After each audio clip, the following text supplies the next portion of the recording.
Here it is. So, um, I wore this shirt because I said, "Oh, this shirt will be cool," and I just realized there's a lot going on here with this shirt in the background. God, it was hot. I had two other dudes here. It was just body heat. Um, so I may start clicking back to the episode. Somebody wrote, "He black." That's so funny. Yeah, so I want to start doing this more. Do a live chat when we do the episode. Every episode's coming out on Monday until further notice at 1 p.m. because, I don't know, that's a good place, I think. And then I'm gonna try to do something live. And then after this, you can go to my Jamie Kennedy Pranks channel. I'm gonna have all my old pranks. And it's, my man Kay over there setting it up so to run on a loop for like 12 hours. Eventually it's gonna run all the time so you can watch them just because people want to laugh. Life is crazy and it is very digestible content. It's fun. And the time we made them, the world wasn't easy to digest it. So now it is where you can just bloop, watch. And that's how they should be. They should be watched in little bits. You watch it, you smoke a doobie, or you're tired, you come home, you want to laugh for a couple hours. Like I used to watch Blind Date like that. Blind Date is an amazing show. I used to just watch rerun after rerun. I used to watch the Osbournes like that. I would watch rerun after rerun. Two hilarious, amazing shows. So that's how my show was meant to be. And so we're gonna do these things, these lives. But I had Jesse on this week. I did his show. I've been meaning to have him on. I don't know. I think I did his show almost a year ago. And he's a really interesting guy. I know he's controversial for some people. Obviously he's a PP to me. He's a part prophet, part polarizing. He says things that you might piss you off or trigger you. They don't trigger me, but I have to push back because he can't. Like when he said, like, have you ever gotten advice or gotten good advice from a woman? Of course I have. You know what I mean? You're basically saying a woman doesn't know anything about anything on the earth more than me.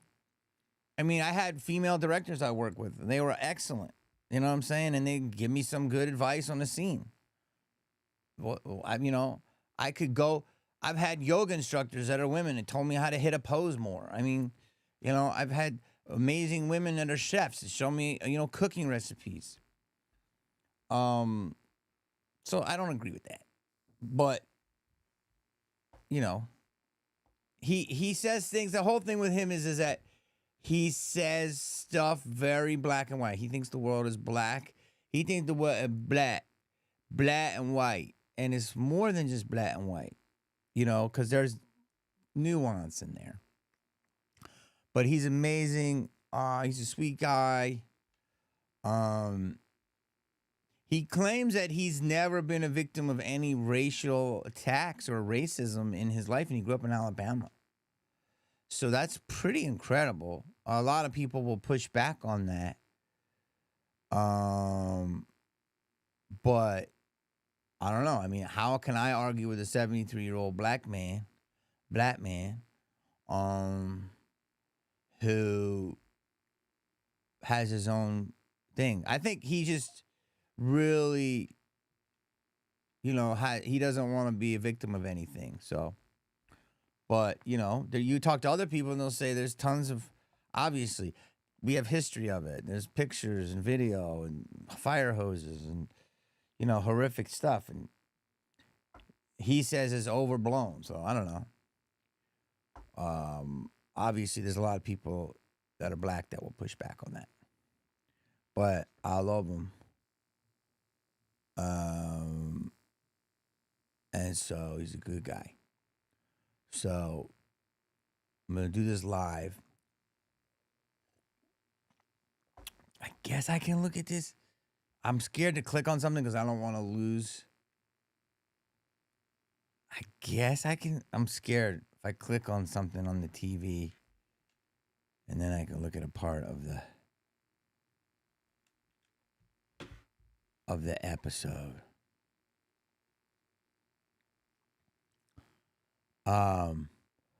Yes, but that was like one of my most chillest conversations, meaning I just free flowed with him.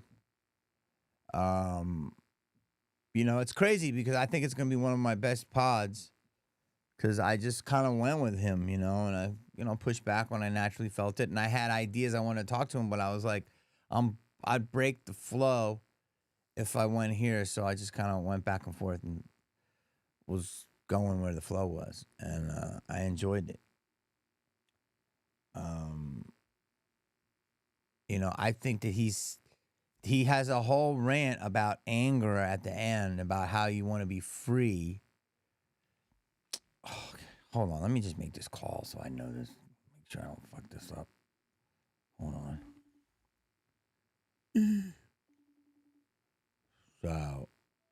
So I go to, if I want to play a clip, I do what? Go to TV. If you want to play a clip, like I want to watch a clip with them, and then I want to. I'm asking, is it a vertical clip or horizontal? I don't know, bro. Now you asking me. I don't fuck. It's from this. Tall and skinny, or It's right there. It's on right there. Okay. You just click on where it says TV reactions. So I'm gonna click on that. See up there on the. Yes, and now I can just. Now I'm gonna do this. The valley right now. The In the police come there after the crime has been committed, and the I don't people care are gone. about that. I don't In want the to mess valley? it up. Yeah, And now I can Valley. just go back and There's forth through this cops. and pause it, Huh? and he can There's see it, and he can hear Well, me. the cop shows up after the crime is committed. Okay. They And don't then I'll show call up you if I need you before in a the second. Don't the worry. burglar bud. leave or whatever they're doing, right? I don't even know how Because to we do need to that. bring back the cops. We need to bring back Okay. bail bond. We need to bring back. What you The saying? reason why I'm not Bail's doing bond. all They that, have by the no way, bail he's bonds saying this now, stuff so- is because I fucking hit a button the other day and it fucked the whole pod up. So, my guy is does a million things for me, and he is annoyed with me. He won't like me saying that, but I agree. I'm very demanding as a person, but I'm not a tech person, but if you should see me right now, I'm at the fucking Enterprise. Okay. If you could see what I'm looking at, I'm looking at the Starship fucking Enterprise. I got this screen over here. I got protons over here. I got jet boosters here. I got this fucking over here. It's annoying. It makes me want to smash the whole fucking thing with a sledgehammer. Okay. And so I'm annoyed because he's like, oh, you're not technical. Not technical. Fucking. Who's the guy in the wheelchair? What's his name? That guy's ghost could come in here right now and be like, hey, this is too much. I forget the guy who looked at the guy in the wheelchair, the physicist. It's that confusing. He would even be annoyed. So anyway, Hawkins. Yeah, Stephen Hawkins would come in here and be like, it's a lot of screens. Like, it's a lot. So it has nothing to do with me. I wish the chat could see this control fucking room.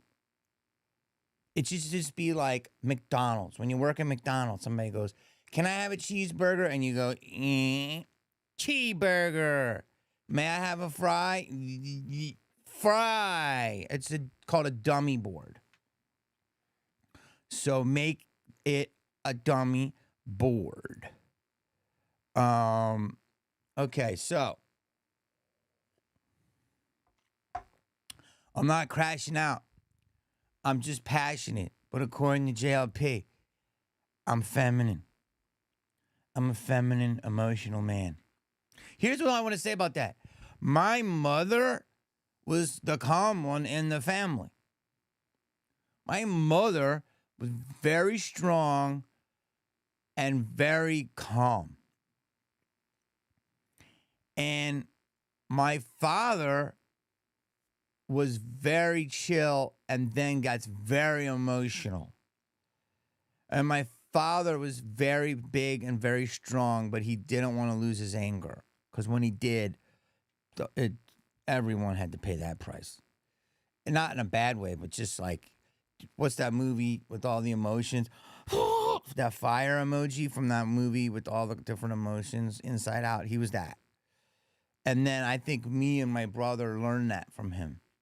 So I don't know where he got it, but he was the sweetest guy. My father would give you the shirt off his back.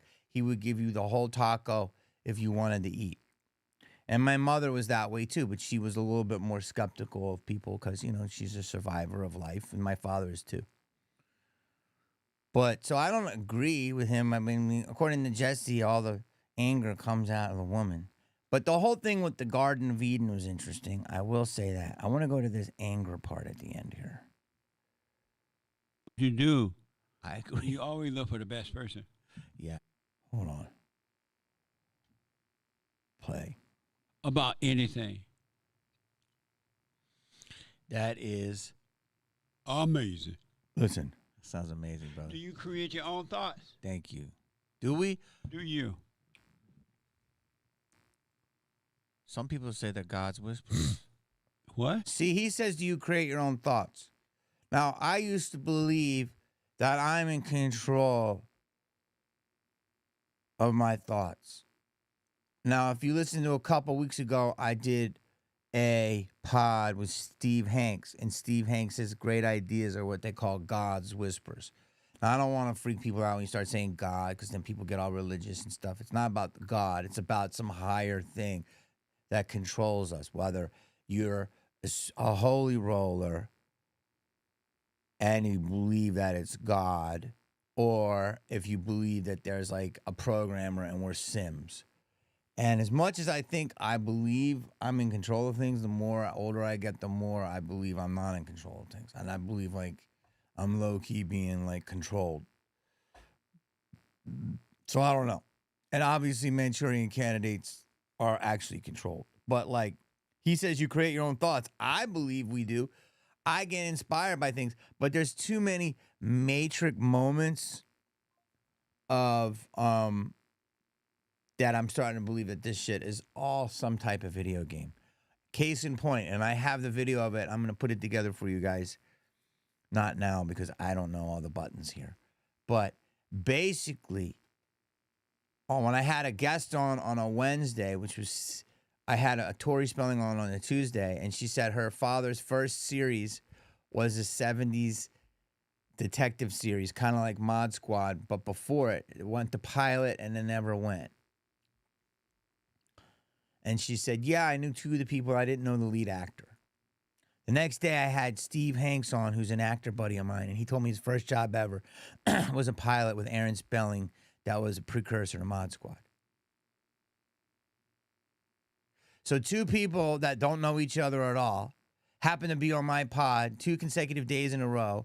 One, the daughter of the creator of the show, of the first show ever that didn't go. One, the star of it, of his first show ever that didn't go, happened to just come to my pod and say that. What are the chances? The chances aren't anything. That shit was some type of message design. You cannot convince me otherwise. That's insane. I will put the video together for you guys. That is probably happens to me every couple of days, some type of matrix moment. Tori Spelling's on my pod on a Friday telling me that her father's first failed pilot was a detective show with teenagers. What the fuck is that? Oh, God. He's got a meme. Every time someone subscribes, I got a B-Rad. Thank you. And then, but it just confused me again. I thought it was a ghost. And then, the next day, the star of that pilot happens to be on my pod. Forget it. Here's the thing. It's the Matrix. He's going to be annoying, the guy watching this, K. Francis. I get annoyed, and that's part of it. This is part of the pod. People like it when I lose it. It's just so many fucking bells and whistles. It's like being in a fucking Volkswagen Jetta. It's too much. Bing bong, bong bing, bing bong. You know the Asperger's doesn't like that shit, bro. iPad here, to do over there, to do this, to do that there. It's too fucking much.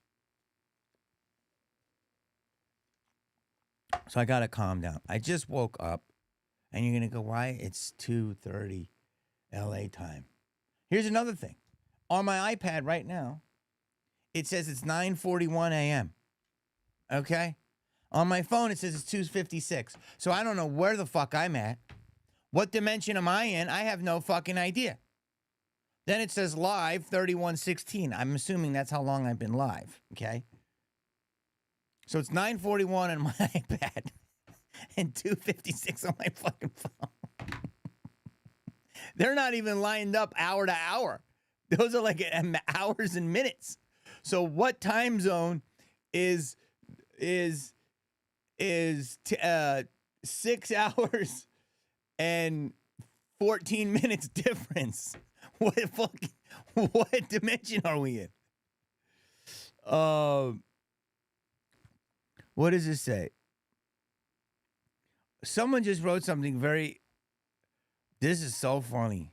Whenever I crush on Jamie, I realize he would be a high maintenance BF like a woman. Low key, you're not wrong. But you're not wrong, but you're wrong. Because I'm logical. And by the way, I'm just emotional. And I'm probably never going to change. As long as I'm aware of it, though, that will help my life and your life. But the reason you like me is because I am emotional. But the reason you really like me is because I'm unpredictable. Like, you don't know what I'm going to do next. It's like you are watching a monkey in the zoo. 100%. I am a monkey in the zoo. And you watch me. And you're like, oh, he's calm. And then he's, whoo, whoo, whoo, whoo. You don't know where, because I don't know where I'm going to go. Okay? And why you like me is because the world triggers me. And I'm not saying triggered like a blue-haired nut who gets offended. I may laugh. I may get mad. I may go cry. I'm unpredictable. And that's why I've been successful in my life. It works for me. Now, I am not a Viking. So when Vikings came over here, a lot of them are probably stronger than me. And they got to take an axe and they got to start fucking chopping down shit to build society. I'm the Viking's friend that gives him some jokes in between when he's, burning the land to create a society. Does that make sense? I don't know if that was a good one. Yes, I have high emotional intelligence IQ. 1,000,000,000% correct. It's never talked about in school. And when people think I'm on drugs or they think I'm out of it, I'm just bored with you. Just bored. Like, because I've already figured out what you're going to say and how you said it 1,000 times. And people are like, are you paying attention? I'm already done. I already did everything you want me to do. You're telling me to do. It's already done. It's a joke. You think you're going to outsmart me? Like, it's a joke. So, of course, it doesn't matter. Like, that's why I only have like 2.5 abs. I could get 4 abs. I've never needed abs in my life. Even before I was famous. Even before I had a little dosh. That's cash. Here's my mind. Okay? I've never had sex with a woman's body. It's always their mind. I'm always in their mind. You understand that? And that's why my relationships are tough with women, because women get on the ride. If you've been to Disneyland, those who know. I tell women, here's the safer version, here's the harder version. Is that I tell women that dating me is like Indiana Jones. the ride at Disneyland. You go on and you enjoy it. Then the smoke starts puffing out of the walls. You know that one? Or the little bugs come across your feet or all that stuff. And it starts getting bumpy. But as you're done, you're like, it's so thrilling. So I had a girlfriend and she had money and she had status. And so we used to go to Disneyland on the reg because she had the hookup. And when we would go, like Disneyland, I don't know if you know this, is like a lot of people go there and they're awesome because they're handlers. And if you get a handler, they can just take you right to the front of like Guardians of the Galaxy, all this stuff. And I don't try to do it on a busy day because I want the people and families to get the stuff. But, you know, if it's an off day and there's some people, I want to go. Like I went on 4th of July and it was amazing. And I just paid a fast pass and everything. But you'll see, like, you know, there's a lot of other celebrities. I don't want to name too many who go, but I know Nick Cage used to go a lot. I'm pretty sure Stamos used to go a lot. You know, a lot of people go. And my ex-chick used to take me, and we did Indiana Jones. And she had the ability, not just once, we go right back in. Okay. We didn't even get out of the fucking car. They would just say, ride again, and everyone would exit, and we would still stay in the car. We'd go again. You do it. Ride again. Boom. We'd stay in the car. Going. I did Indiana Jones 5 times in a row. 5. Can you imagine doing Indiana Jones 5 times in a row? I'm like, God, this is not, like, what are we talking about here? I'm like, it was insanity. And she's like, I love it. I love Indiana Jones. And I was like, I mean, she had baller status to do that. I actually think we did that on Space Mountain. I think we stayed on Space Mountain. We didn't even get off. And we went again. I think I did Space Mountain twice, which I don't like that ride. I think it's very rickety. Oh, someone said they did Jaws 5 times in a row. Great. But did you get out? They didn't make us get out. What I'm trying to tell you is it's a lot. And it's a lot of stuff. So I tell people that dating me, women, that dating me is like being on Indiana Jones. The first time's I'm thrilling. The second time's so much fun. The third time you start getting a little woozy. By the 5th time you want to throw up. You know, it's like heroin. They say you do it once, it's great. Second time, you're throwing up by the 5th. That's what I am. So that's my answer to relationships. Yes, I'm a nonstop roller coaster. I probably have Asperger's.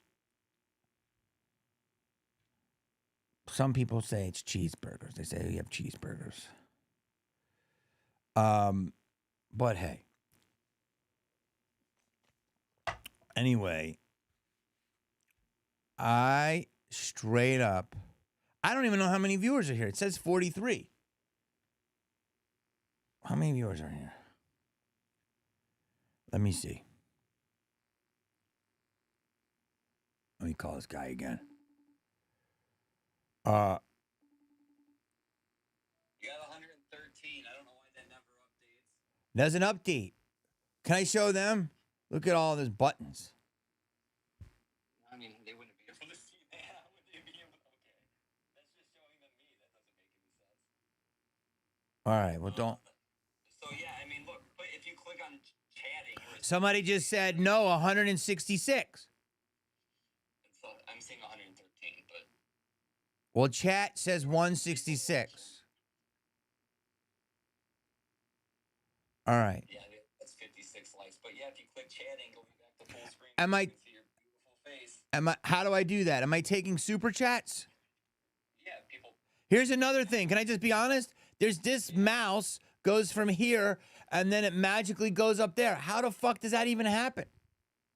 How the fuck?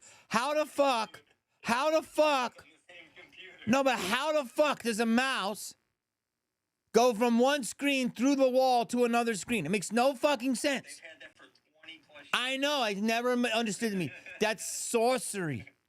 That makes no fucking sense. But if you take that mouse and click where I showed you. Hold on. It says chatting, we can see Right there. Where were you not seeing me now? Are we good now? See there above that is what the crowd sees. Yes, we've been seeing you in just a small window that whole time. So now are you seeing me? Are you seeing me now? Yeah.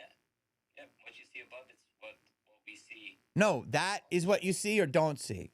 That's what they see of your stuff you're watching. But right now they see me here. Yep.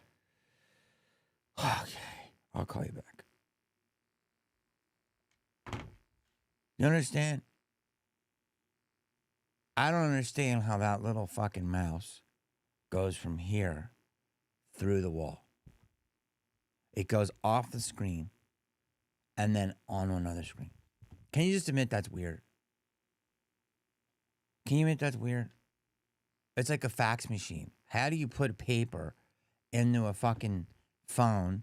It goes, and then the shit comes out the other end through sounds. It's weird. You get it? It's weird. I just screenshot all over your face. I don't know what that is. That's weird. Okay. God, you know what's scary about being in a chat? It's the Wild West. I'm taking super chats. So if you want me to stay here longer, you have to give me some super chats. Yeah. Jamie getting tech support is hilarious. It is hilarious.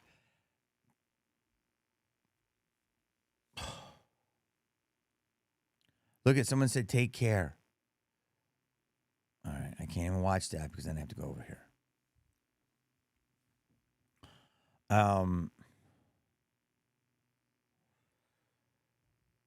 much is ChatGTP paying you? It's not paying you.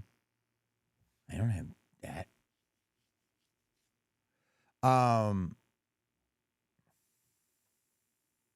So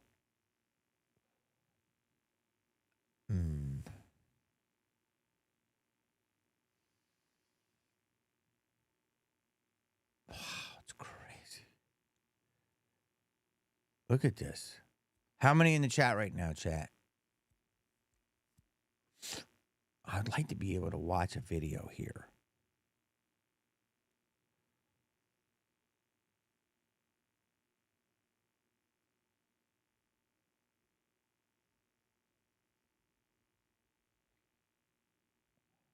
$124. Someone just paid me, but they didn't ask a question. They said Jesus is king. See what I just did there? My hands do a lot of different things, and then people think I'm making symbols, but I'm not. My hands go all over the place. So Jesus is king. Thank you. The Riv. The Riv said Jesus is king. For $2. I mean, that's all you're saying is Jesus is king for $2? $2? These aren't even questions. See this? Did you see that come up now? My emergency stash. Hello from NYC. That's a $10 hit. Down is up. Ooh. That's your screen name, dude? Lady? Yeah, down is up. That's not great to have. Down is up. But it is, the world is upside down at the moment. People are asking me my movie. Ow! Right here. Right here. Namaka. Namaka. Right here. Jason is the star.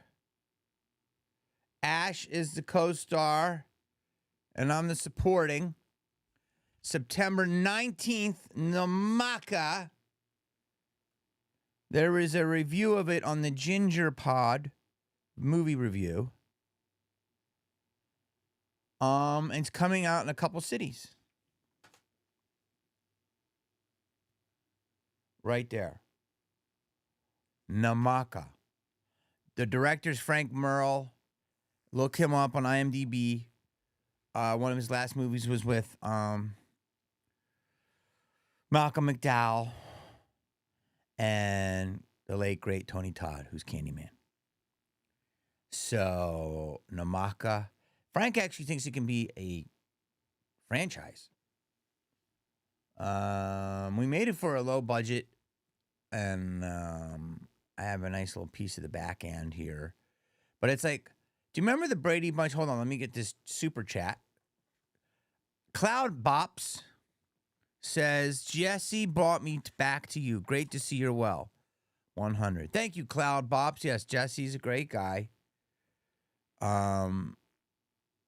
He was kind enough to give me a lot of time. Somebody wrote Mafaka. No, it's not Mafaka. It's Namaka. Like Namaka me crazy. So this Namaka, I don't even know what it means. But it's remember the Brady Bunch, the episode where they took the tiki statue and then it was the tiki. And if you're too young, then go watch it on YouTube. It's the tiki torch. And I think Bobby took the tiki, and then it was like there was like bad stuff. Greg got hurt surfing. He went into the rocks. And it had like a cool, eerie vibe during that Brady Bunch episode. And that's what Namaka is. Namaka does stuff with like the lore of like the gods, because people say that the gods, that Hawaii, do you know that there's two competing volcanoes, Pela, and I forget the other one, and they erupt when they're mad at the tourists that come over, and the islanders know like these volcanoes have emotion. And basically that's what this whole movie's about. And I play a character that knows all the different lores of different things of the gods. And Hawaiians, I'm pretty sure, believe that the gods came from the sky, and that's when you go to what's the stuff where there's fire and stuff? A luau. I went to a luau with my chick, and we had the best time. And there's all this like fire breathing and sky ceremony and amazing food, and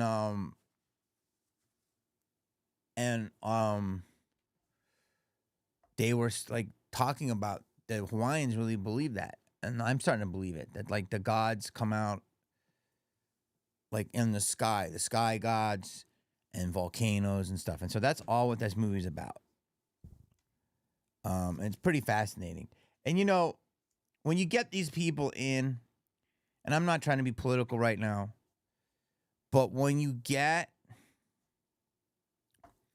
these academic liberals, and I don't mean to come after liberals, because I do like liberals, and people think I'm a libtard, which is crazy, but I have some liberal beliefs. But I'm not too extreme on either side. Is that when you're an academic person, which our society tells you to be, you get arrogant. You think because you know all this information from books, you just know everything, and you become a know-it-all, and then you're in a echo chamber and your reinforcement feedback loop of your same like-minded people, and it's blah, blah, blah, blah. And you drink boxed wine, and you scoff everyone. You're like, and then you see a homeless guy in front of Starbucks, and you just avoid him, okay? And you think you know everything, and you know, you don't think politicians lie to you or something. And people like me, we stop in front of the Starbucks.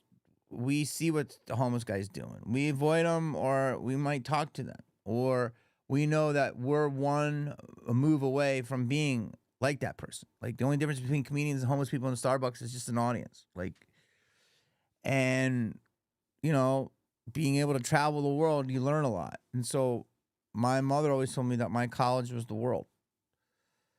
And so when I talk about these ideas like Namaka and stuff, you know, academic people may just scoff at it. Oh, it's a stupid, like, escapism. But it's actually not.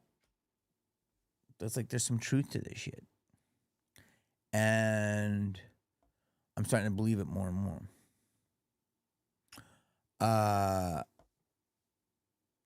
Okay.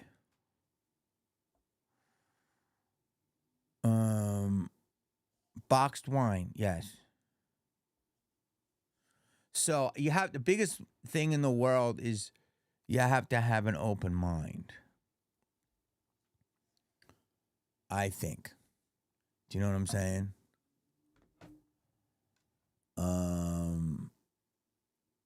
Let me just look here for 1 second here.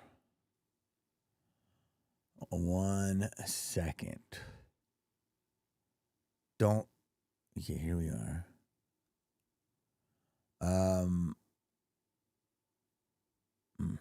Here we are here. Thank you for subscribing there. Okay, right here. There's 1 more second. Stay with me. Wow, okay. So this is from the Riv 132. Is your hat Las Vegas Aviators or our 47 hat? Ooh, that's funny. Can I tell you the story on this? I need to wear my own merch. I was at Resorts World. I was at a thing called ChumpCon, which is an amazing event put on by Jeff Lewis, who started his own convention. He's big in the Bravo world. I do his show every week, pretty much. And I'm doing it this Friday at 10 a.m. on Sirius XM.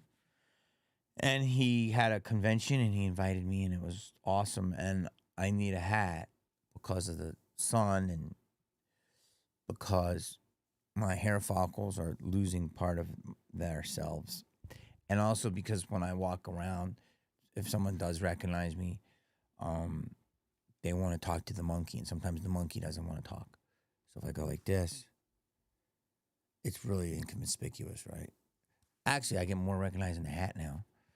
So I put this hat on because I just went into the store and I bought it in there. And it's one of the best fitting hats I've ever had. It fits my head, and it covers up my little spot right there. See that? And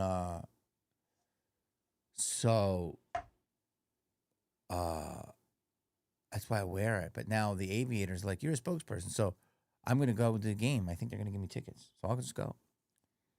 I like baseball. Hey. You like baseball? We used to have this guy who's an old volunteer. He used to come to our games. He goes, all we need is a little bingo. Just get a bingo, JK.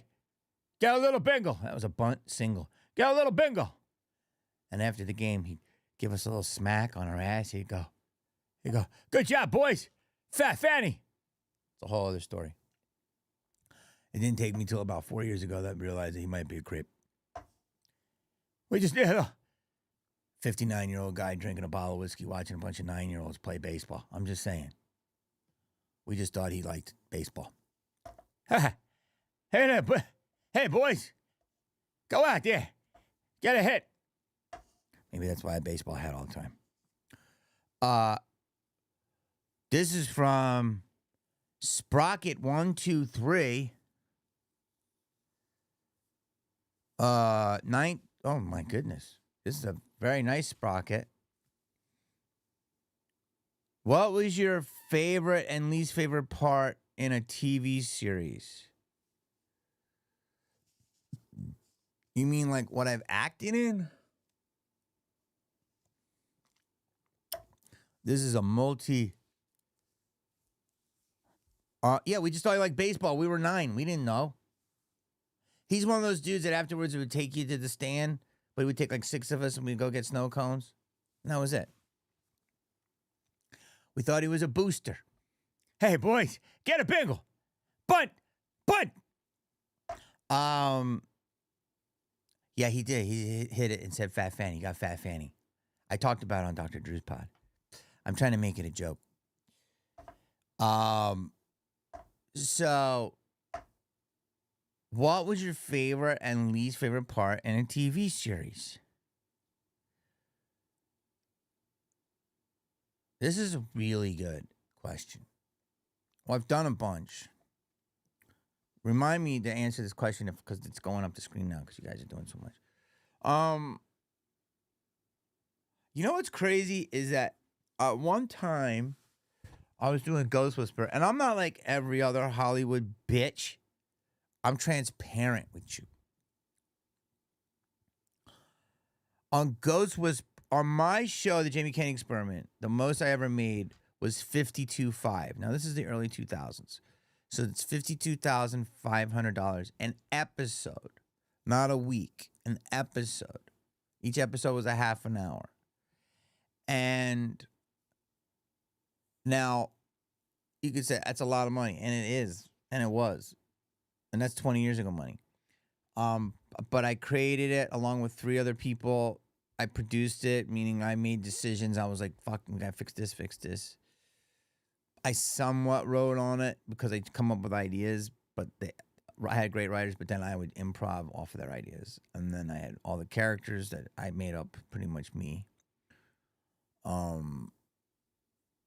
And then I promoted it. So I mean, actors can get more than that just being an actor. So I had like 6 hats, but it was my baby.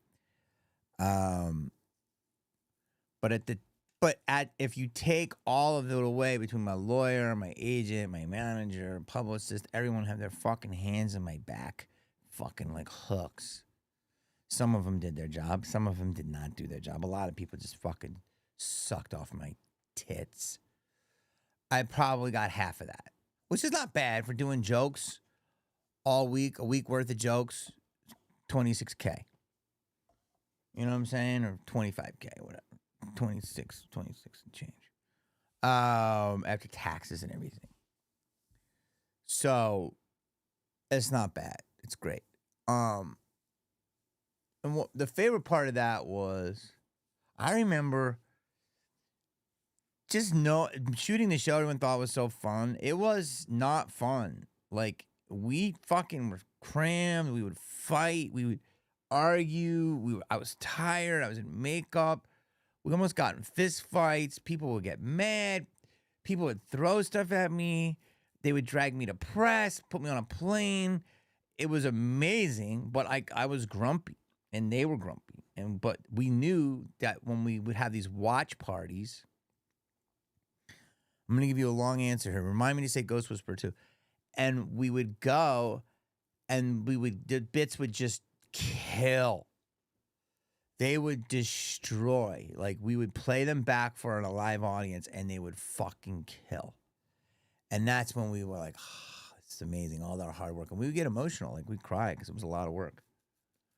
And it was like, if we didn't get a bit, we wouldn't get their funding, because the network would be like, you can't not get bits. You got to figure this out. And we were real. Like, we weren't fake. So we had to pick the best people we could fool. And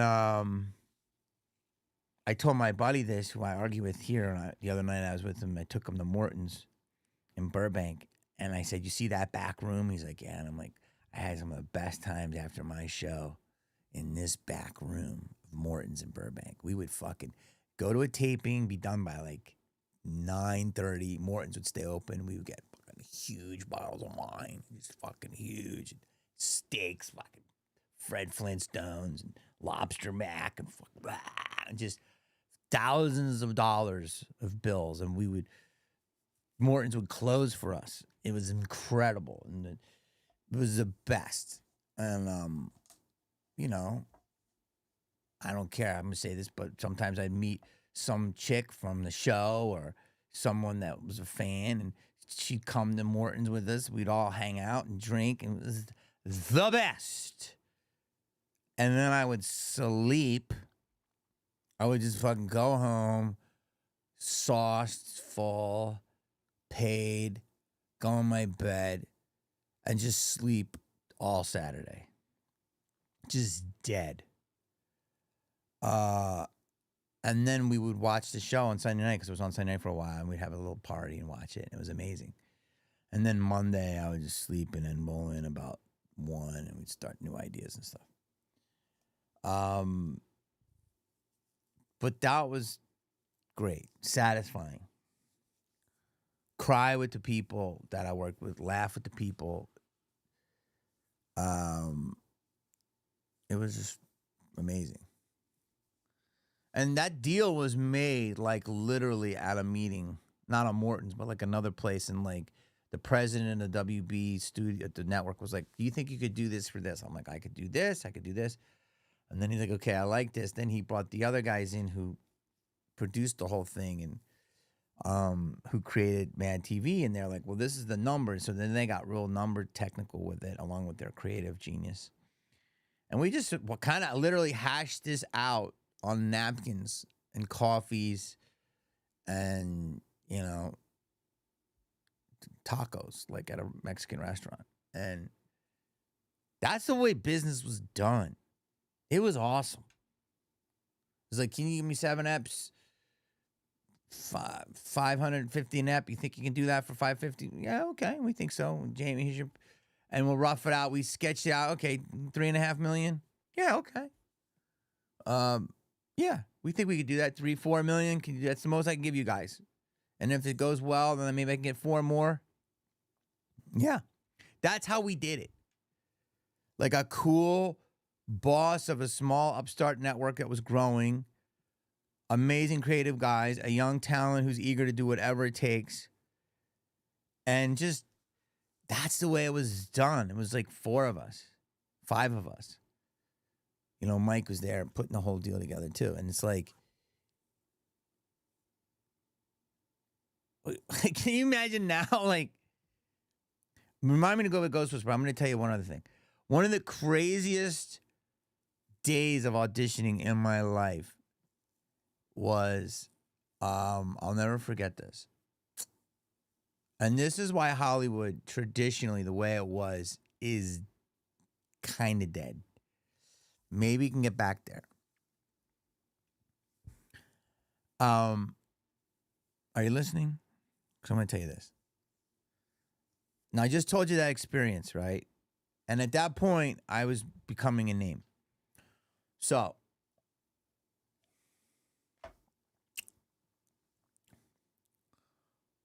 one day, about 6 or 7 years ago,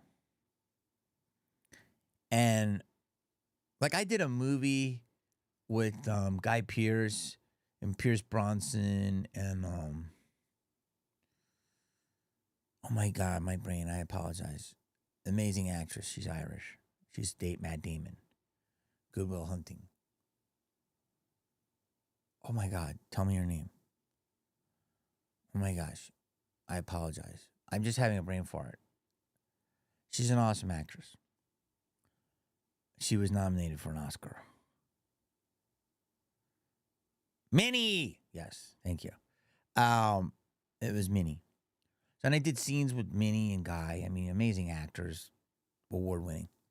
And the casting director is just a guy who likes me, Roger. He's awesome. And I went in, he said, take a meeting with the director, and I think he'll like you, and you'll probably get this role. So I went in, and I just sat with the director over lunch, talked, and boom. He's like, okay, you want to do it? And I laughed, and that's the way Hollywood used to be, right? And he says, you see it like this, and boom. And I think I worked maybe a week the most, and it was awesome. It wasn't about any money. I wasn't getting tons of money or anything. It was just about working with amazing people. And like, could you see me and like, I'm doing like a comedy, people think it's goofy, but I've also been with super dramatic, respected actors. And so that's been my problem and my blessing, because I think art is all inclusive. I think you have to be equally as funny as you are dramatic and crazy. That's why you can see me and laugh your fucking tits off at Jamie Koenig's Experiment, but actually stop me in Trader Joe's and go, you're the creepiest person I've ever seen on Trader Joe's. I'm about to say Trader Minds, Criminal Minds. And that's what art is. Art is Robert Downey Jr. Yeah, you love him as, Iron Man and going to be Dr. Doom, but go watch Less Than Zero. Go watch Chaplin. Go watch Two Guys, a Girl, and something, whatever. He's done so many amazing movies and performances. That's art, okay? He's way more than Marvel, and Marvel's awesome. That's what you aspire to. And so the problem with the town is you get fucking pigeonholed. And Yeah, and Robin Williams also mixed it up. He's more known for comedy, but he got deep in there. What was my point of the story? Fuck. See, it opens up rabbit holes and I go down and down. So I got the role, and then Roger's like, hey, do you want to do Lucifer? Right? This is how it used to work. And I was like, okay. And then remind me to tell you about the TNT show. So then I just did Lucifer, right? And it was a great role on Lucifer, right? So Roger's just a guy who likes me, and he's like, so I did one thing, I did another thing, and that was it, right? And I loved it. And so one day, this was before the pandemic, it was like maybe a year or two before, the town got really strict, and they started auditioning people again. And the one project I should have auditioned for, which I did, and the other one should have just been an offer. And so I want to say the show was Major Crimes, season 10, TNT. Very successful show. Great. Has it made an impact on popular culture throughout time? Or was it what we call filler? Okay. The role was a director who was a cokehead, who was an asshole, which is like my specialty. That's like another side of me that people that know me know. Not the cokehead part, but I'm making me like, hey, listen, fucking do that now. Like, really aggressive. And so it was like a guy who was cocky. It was all about on a film set, and it was a dead girl or whatever. And so I was like, I never saw the fucking bitch. Whatever, that was the role. I went in. There was other great actors. I auditioned. I killed, and they said, can Jamie come back? Now, this is just for a guest spot. Maybe a reoccurring. I was like, okay. And at the same time, I was reading for a movie called The Lima Project. And it was a really amazing movie. And the casting director has always been so good to me and so sweet. And she always brings me in, no matter if it's funny or dramatic. She believes in me as an actor. So I had a good beginning read on that. A lot of great actors. And so I got called back for both things. And it was the same day. And so I went in for this movie called The Lima Project. And it was the director, an amazing director by the name of James Gray. Okay. And his wife, who I believe was his producing partner on it. And we had what we call an old-time work session. I would try something, we would do it this way, we would do it that way. He would talk a little bit, get my personal beliefs, see if I was going to be annoying on set, and go back and forth. We try it again. You know, just an old school 90s, early 2000 casting session at a reasonable time at 1:30 in the afternoon, having a cup of coffee. Try it again, you know. Oh, really? When was the last time you were in New York? Talk about that. Oh, yeah, you like Gray's Papaya. Boom. All right, let's try the scene again. You know, just the way it should be. And there was like 4 actors he was seeing. I left. I was talking to the casting director, and I said, I feel pretty good, but I'm not sure. And she's like, you were awesome. She was so sweet. I love her.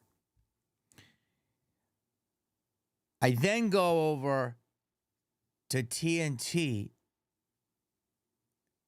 somewhere on the west side. I drive for 2 hours, and I have a call back at 4:30.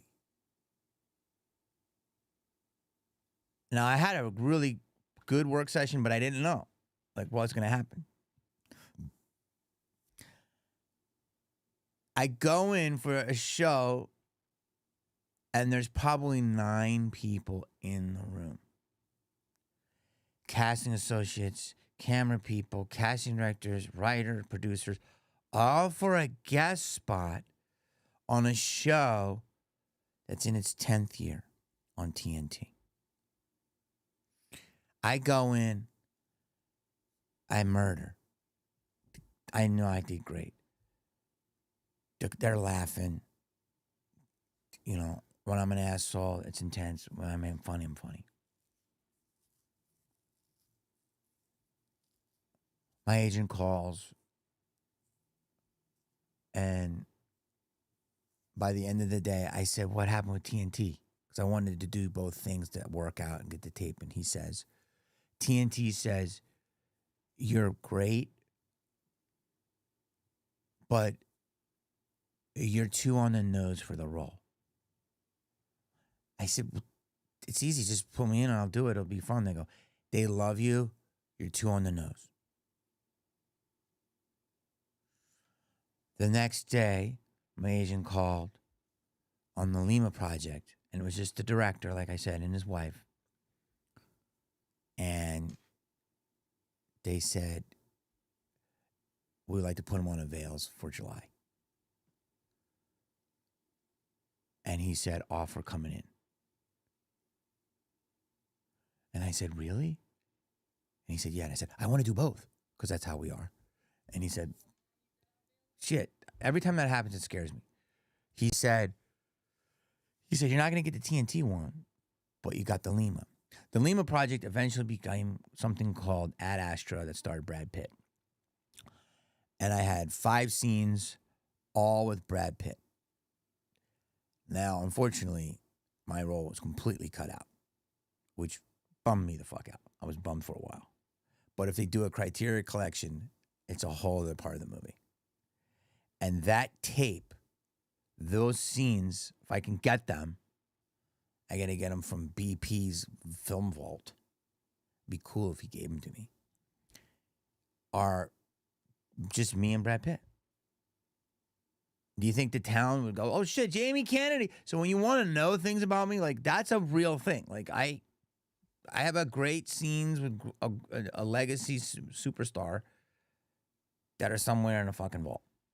I mean, like again, and like, but the whole thing is that I worked with the super artistic director and his wife, super amazing auteur creator. We went back and forth, and he hired me on a hunch because people weren't giving JK those type of roles at that time. And TNT, which should have been a no-brainer, said, no, they overthought it. So that goes back to my JKX days where nothing was overthought. You went with it. Now it's so many corporate connies because they're scared of losing their job and all this other stuff, and they want to be politically correct. Oh, and it fucked it all up. And the answer to that question, which was a huge answer, as I remember on Ghost Whisperer, I was making $55,000 a week an episode. And one episode, I literally had one scene, and then I didn't have to work for 9 days. And I went in at 9, I was out by 12. And I said, "Is that all I have to do today?" And they said, "Yeah." And I said, "When?" They go, "You're in the next episode. It's in 2 weeks." And my agent was smart enough to get me something called all eps produced, meaning your character gets paid whether he's in them or not. So it behooved them to put me in. But the storylines weren't kicking for my character, so I was still getting paid, which is amazing. And that annoyed the studio, so they eventually started putting me in. They're like, "Well, we're going to make the guy earn this fucking money." Yes, it is living. It is living. So I really can't complain about any of it because I was on a set. And then I started whispering to the main ghost, and that was a whole other story. But so when you're on a TV set, when you're on a film set, unless it's complete amateurs, tardos, people are like, "Oh man, when's rap?" You know, I could work 18 hours because it's not work for me. It's amazing. Like, you know, I don't have any friends. I mean, I got friends, but do I really have any friends? Like, my friend is the camera. My friend is like, "Oh my God, we're in New Orleans. We're making a movie. We're going to eat fucking fried shrimp at 4 a.m. Fuck yeah, let's go." Like, that's for me. So there's that answer. That was a long answer, wasn't it? How many people in the chat now? It says 43. How many people in the chat?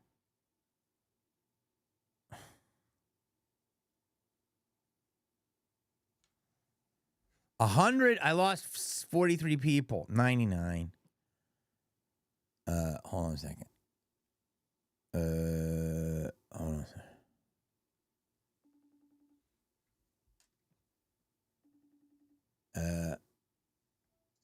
I lost a couple people. Was that story too long? No, it's fine. I- I think some people were coming in to watch you talk about the episode. What do they want? What do they want to know about the episode? I already talked about that. I know. You're good. It's going good, though. You're doing good. Just keep doing you. Let me know when you want to end it. Well, it's an hour and 15 minutes. Yeah, but like 15 of that's not when you were on at all. But yeah, if you want to end it. I'm getting hungry, dude. Okay, work. I'm getting hungry. 4-hour stream. I'll fucking call you back. This guy's like, you gotta stream if you really want to become good. I'm like, dude, I'm fucking hungry. The guy sits here. You don't understand. There's a chain around my ankle. No maca.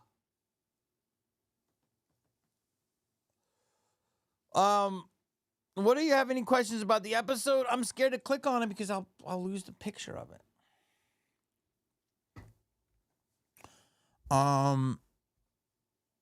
No, I'm not gonna eat Thai.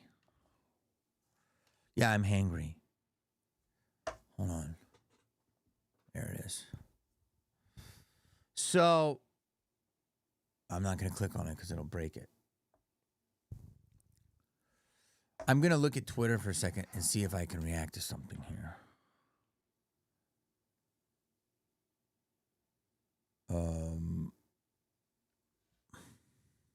Here you go. Let me look here. Oh, I wanted to say this today. How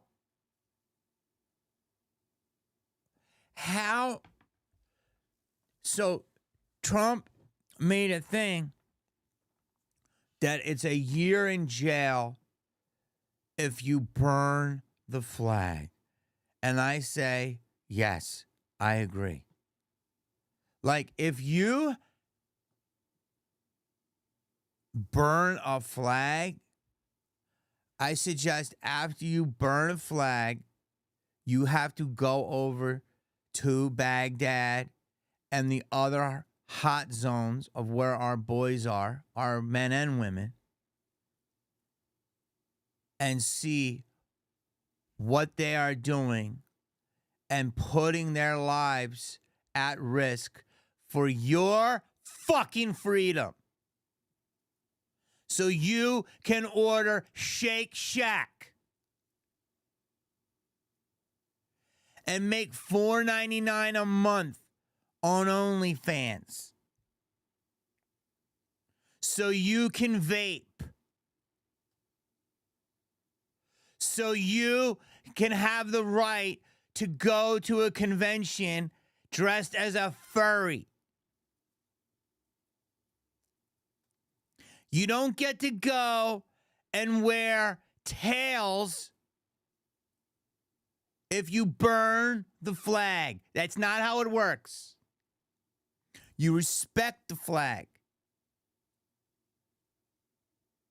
Or you go to a country that won't enjoy you putting a tail on.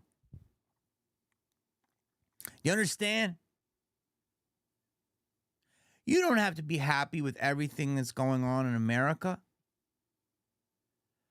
But why don't you go and stay at the Holiday Inn at the Congo? Huh? Or why don't you go to Prague in late December? Okay. K. Francis Norris wrote, no food, only streaming. And so people are fucking saying it's their First Amendment right. Freedom of speech. Say what you want. You don't burn it. And I think a year, I mean, that's a lot of time, but it's not. Like, I would not want to be in jail for a year. But if I was that much of a tard that I burnt a flag like voraciously and like I was somewhere in downtown Portland burning the American flag in the same country where I was able to make $55K a week whispering to pretend ghosts,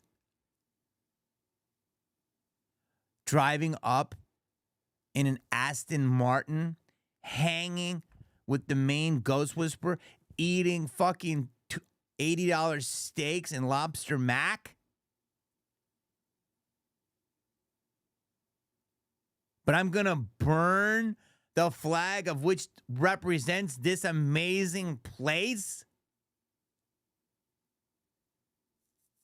Being able to go and get a cup of fucking coffee because we have resources.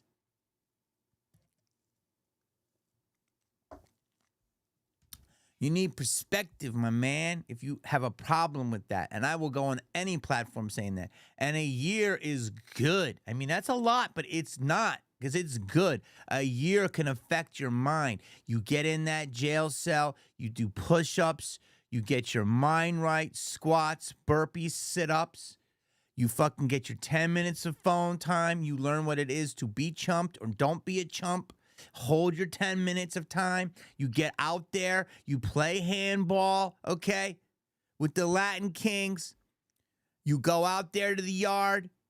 You don't just hang with the whites. You got to mingle with the blacks, the Latin Kings, the gangster transsexuals. You learn about people, all right? You try to keep your booty hole covered. No, you do keep your booty hole covered.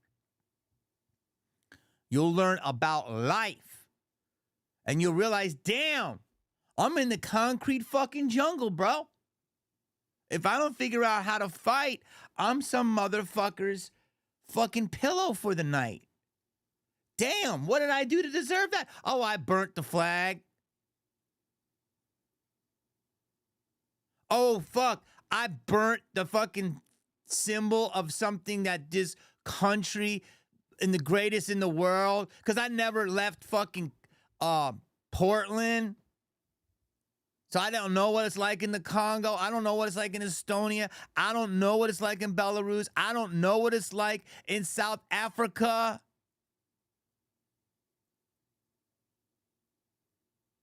I just burnt the flag of a place that has Panera.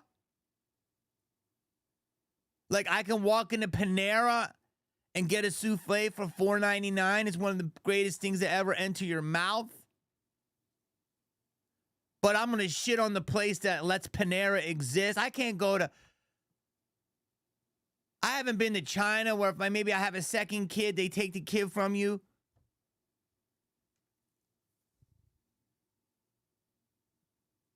People have no idea how good they fucking have it. Some chick told me a long time ago, and I don't like her, but she made some good points.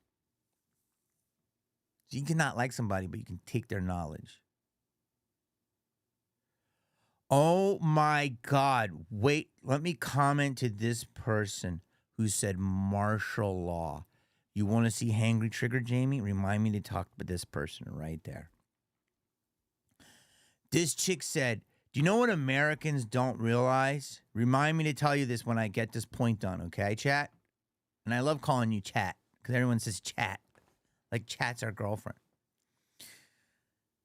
Remember, it was about martial law, but my point is that this chick was from a foreign country, Russian, that area of world, not just Russia, one of those hardcore Eastern blocks. And she said Americans are so arrogant because they think the value of a life of so high, which I do. The most precious thing in this world is the value of a human life to me. That's how I was raised. I'm sure all of you were raised that way. And he says in our country and other countries, what Americans don't realize, that a value of a life may be worth $50 because people have nothing. No food, no heat, no love, nothing. So they come to America and they mop it up, good or bad, because Americans don't realize how good they have it. There's the ghost again. Comes in with the fucking thing. And that hit me. That lives rent free in my head. If there's a part of the Congo where you're wearing a watch, that's $1,000, and they say thank you very much, and they don't rip it off. They just get that hand off because it's easier to take the hand off and take the watch off of it. Okay, that's beyond lawlessness. Okay, we don't support that here. Okay, we don't support that.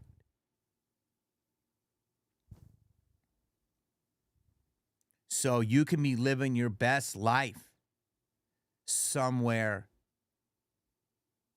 at USC, but that ain't reality. That's a closed city where you show titty, itty bitty, and you have a cup of tea, and your mommy and daddy hug you, thee. But get in the real world and you become a cry baby. Now, I'm going to say this, I'm going to judge them. I don't think they were on the same page as me. Some dingleberry bat, some dingbat, some dingbat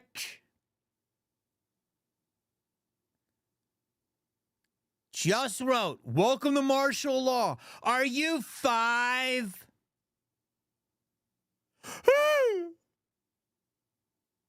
Trump wants to clean up the city. He's mean, man. Martial law. Trump gonna put us in cages. Good. I need a vacation.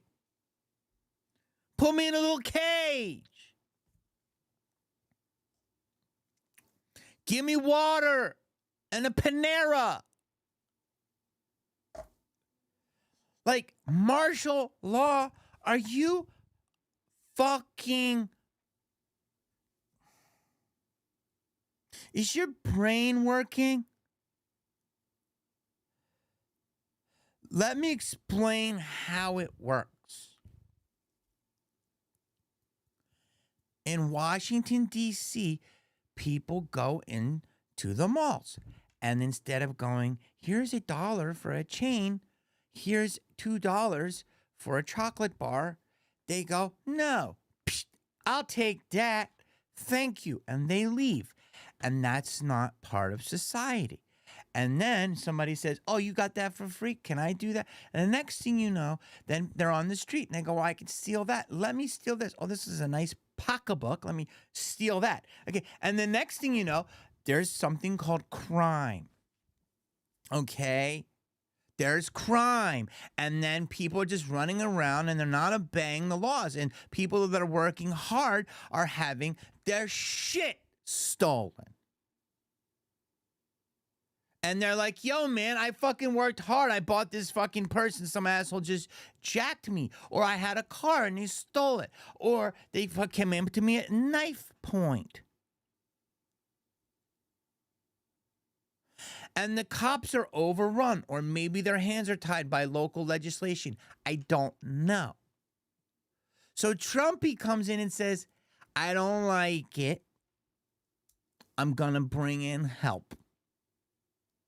So he brings in the National Guard. And you've got all types of people, from white to black to gay to straight, going, I just took a 2 a.m. stroll in downtown D.C. I wasn't scared for my booty hole once. Just look at the videos. People are like going, thank you. You're cleaning it up. And some furry in the chat's like, this is martial law. My freedoms are being imposed. Asshole. Let me explain it to you as a whole. Okay? It's like a this. if you're bad, no, we don't like baddies. So we have to clean up the baddies. Okay? And then when we clean up the baddie, there's no more mommy and daddy there. Like when you were bad, mama took out that belt and gave you a little whipping because you were bad. So right now, there's been a lot of baddies. So you get a little whipping. And then you move on. If you want to live in a crime-infested, lawless place where you can burn a flag and put a tail up your asshole, you go do that. And we can put a fence around that area and put a Starbucks or whatever you want in that area. Or you can live in our country and do that too, but just not cry about it when there's certain laws that are being broken. Your freedoms are not being infringed upon. We're cleaning up messes. Is Trump perfect? No. Is he imposing his will? Yes. Do we want to take care of the baddies? Yes. Do I feel like my freedoms are being infringed? No. Will people say I'm a white male? Yes. Do I need to talk to you to tell you this? No. I'm telling you this because it's fucking just honest.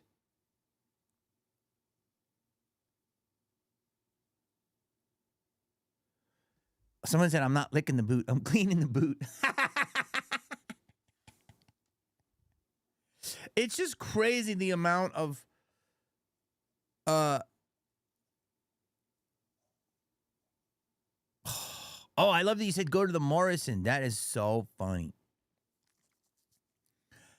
It's people either like, here's what I want to ask you a question. Yo, chat.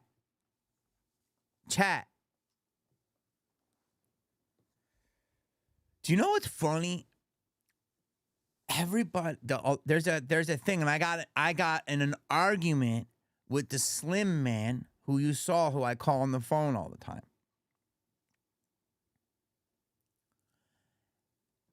And I maybe didn't make my point right, but I don't think his ears were open. I said, there is a correlation between people that like to do with questionable moral, that's not the right way to say it. Anybody I know that's like got a tattoo on their neck or 16 piercings through their nose or, you know, is like punk rock and all this shit. Most of those, not all of them, but I've run across, let's just say 10 different people that are like that. That are like, rock and fuck the government and blah, blah, blah, blah, blah. Right? Those people, or they'll make, you know, movies that are bloody, or they will, you know, make dark things, you know what I'm saying? But they say it's art, right? Most of those people cannot stand Trump.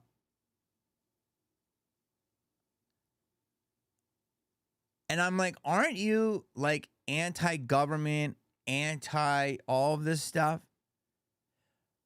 But why is it that somebody like me likes Trump? And I don't have tattoos. I don't have piercings.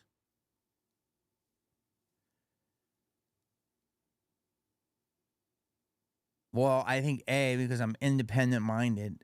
I'm not part of a group. I'm just a dude.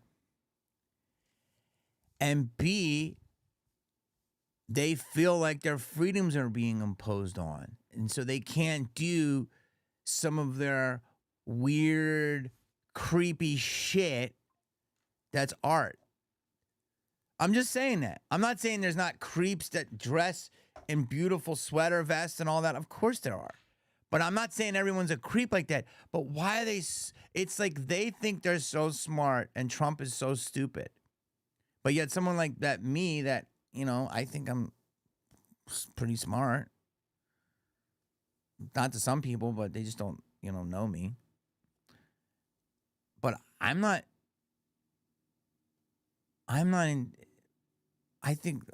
like freaked out by Trump at all. At all. No, not at all. I am not freaked out by him at all. I think he makes a lot of good points. So why is it that I can be open to it? Because he's not government. He was an outsider. The guy ran twice. I mean, it all could be a show, and that's a different story. And he won. You know how hard it is to get elected on the school board? This guy ran for president twice, 3 times, and he won 2 out of 3 times. First try. That's crazy. He's an outsider. I don't get that. So something has to do with the tattoo worlds and the punk rock worlds that they're like, fuck him. It's like, aren't you like why does that have... But these are the same people that took the jabby, wear the masky. So you are pro-government.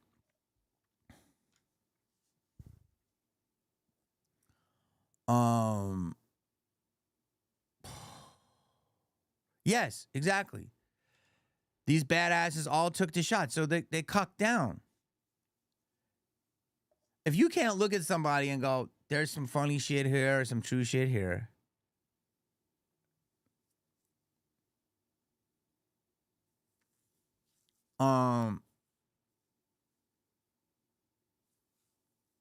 yeah. Yeah, I mean, am I wrong? So, but the whole thing is, somebody just said sheep. They are sheep, but they act like they're independent, but they're just the same type of person over and over again. And like, if I say anything that even rhymes with the word Trump, I'm like, yo, dude, Chipotle got a new breakfast burrito. I got to take a dump. Trump, you said Trump. Like, what? Like, they get so crazy.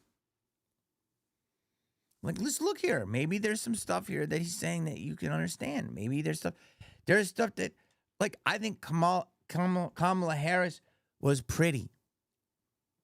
I think she was interesting. I don't know if she was ready to be the president. I think she had a good laugh. Like, she had a good sense of humor. I like that about her. She was probably going to be a figurehead and everyone's going to do all the work for her. But I didn't like her as like a tough leader. But I'm not saying she's not tough. But she had some policies. I don't know if she was in charge of them or not. But once she said, your tax dollars, instead of fixing the 101 freeway, are going to go to some guy taking his balls off and putting a pussy on in jail. You can do that if you want, but you got to do that on your own dime. I shouldn't, if our roads are all clean and everything's working perfect, then maybe we can give a couple bucks to some people that are going through that. For the most part, though, I think that's your personal medical bill. We have to fix other things in society first that take precedent. I'm sorry to say that. But you have to live your life how you want to live your life. It's just a part of us, we shouldn't have to pay for that. And that's considered a wild statement. Right now, what I just said could be considered hate speech to some people, which is just insane. I want you to be whatever you want to be. Be whatever you want to be. But it's not everyone, you can live your life. I don't maybe not want to pay for it. So let's fix our certain things in society first. That's all. Before we get to making sure your ball bag is correct. So, the martial law thing is just funny to me. He's putting it in 19 cities, I heard. I hope he does it in fucking 100 cities. When I see the tanks in the street, when I walk down there, thank you for your service, and give a couple coffees to them.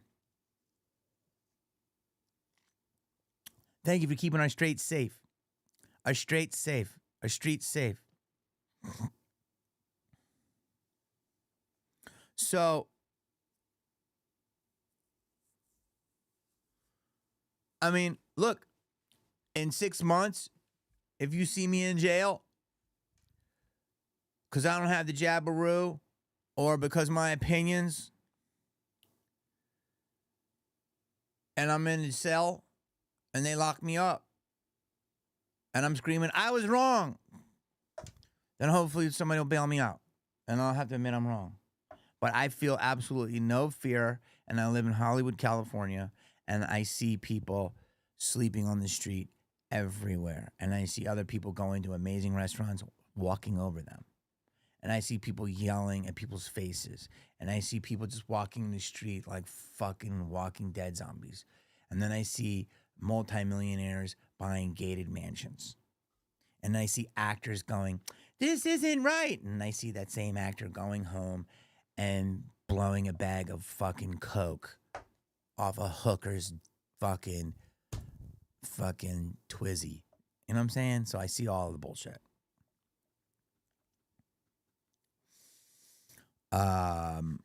So there it is.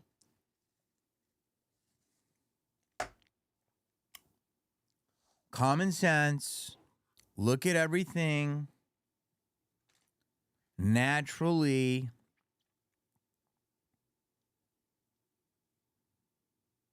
See what is correct.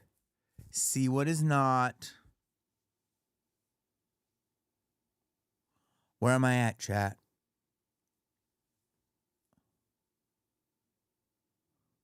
No tanks needed for the homeless or common criminals. Oh, God. We've got a scaredy cat with the tanks. What? No tanks needed. Why is a tank? Let me ask you, people who don't agree with me, why does a tank scare you? Can someone tell me this in the chat? Why the tank scares you? Why do you get scared when you see the National Guard with military fatigues? Why? To me, that says, ooh, that's business. This is real. It's getting real now. We're going to clean this up. I can go to 7-Eleven right now and not have a guy fucking spit on the door and I don't have to touch it. So, can someone tell me why? By the way, tell me this, and I'll tell you this. Here's how you know there's interesting things happening. When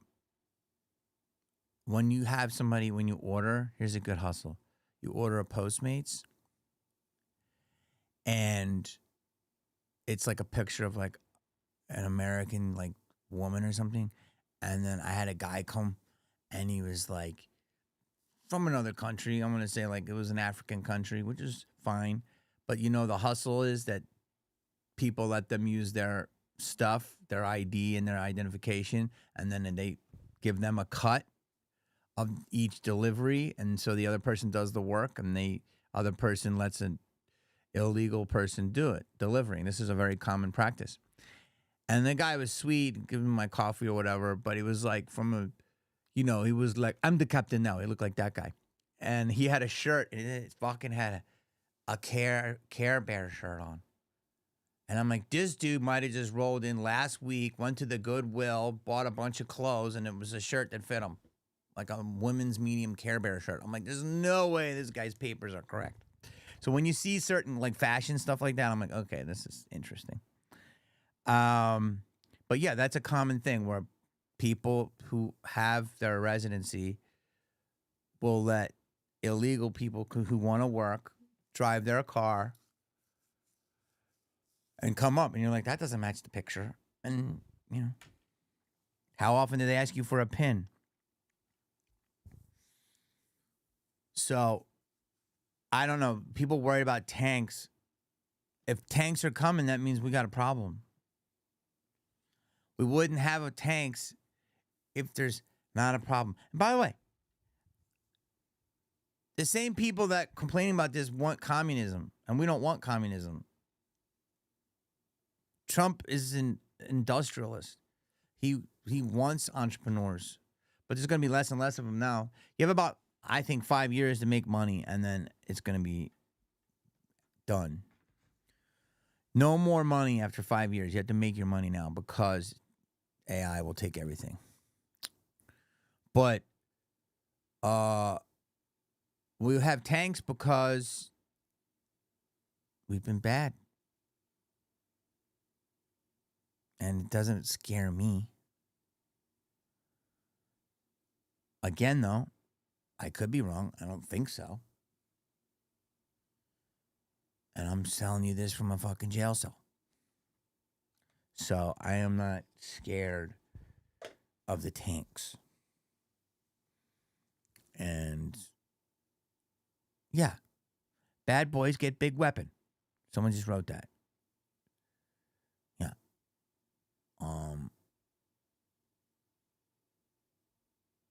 You know. I'm going to tell you this. I've been talking to someone who is very connected to the ICE organization, which is a very polarizing organization for some reason, which it shouldn't be. And she's saying that the media is completely bashing ICE and it's one-sided. And she's like, she sends me stories of other things that ICE is doing and how it's, you know, how they're taking out criminals and such. And I'm not going to tell you too much, but this person told me one thing, and this person said that if they catch somebody that's wrong after they do extensive research, which I was told, that they're released within 12 hours. Now, some people might say, oh, that's not true and all this stuff. She's pretty connected. I didn't reach out to her, to them. They reached out to me. So, you know, I'm going to say this about something. Here's my example about the tattoo nose ring people. Because you can have tattoos and nose rings as long as you're reasonable. Someone just wrote this. Oh my God! You just wrote this. Where did it go?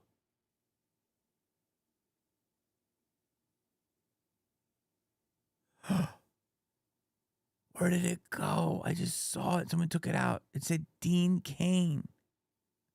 Which I was going to talk about. Oh, he deleted. Oh, okay. Boomer Jamie. I'm not a boomer. My brother's a boomer. I'm too young to be a boomer. I'm Gen X. I'm a boomer because I like a society with laws. I'm a boomer because when I take a chick out and she takes her panties off, I don't want to see a 9-incher. If you have that, just give me a little heads up. But that makes me a boomer. I'm a boomer because I think sunscreen's full of shit and beef talon zinc is all you need. I'm a boomer because I think when you talk to somebody, you should look in their eyes instead of fucking wearing headphones all day with cat ears going, I can't deal with people. I'm a fucking boomer. Get the fuck out of here.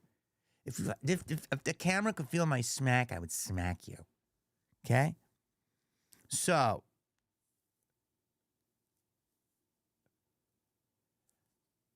Dean Cain, like, people come after Dean, and I'm going to be on a show with him in a week. And I'm not affiliated with any party. You can look up my voting status, but people put me wherever they put me. Dean Cain is an example of that was vilified by villains. Like, a lot of the tattoo nose ring people just latch on and go after him. And I like tattoo nose ring people when you use common sense. And Dean Cain is like the epitome of a model citizen. I'm going to just tell you a couple of things about Dean from what I know. He grew up in Malibu, okay? He's American, but he has like Asian descent. He's a mix of many different races.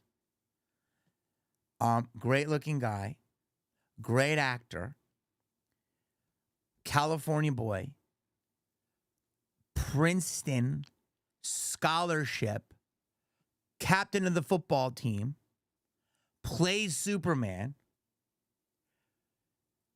taught me how to like set a proper pick on a basketball court And Mark Blucas was me, him, Mark Blucas, and we played a bunch of people in the league, 3-on-3, and I did pretty well.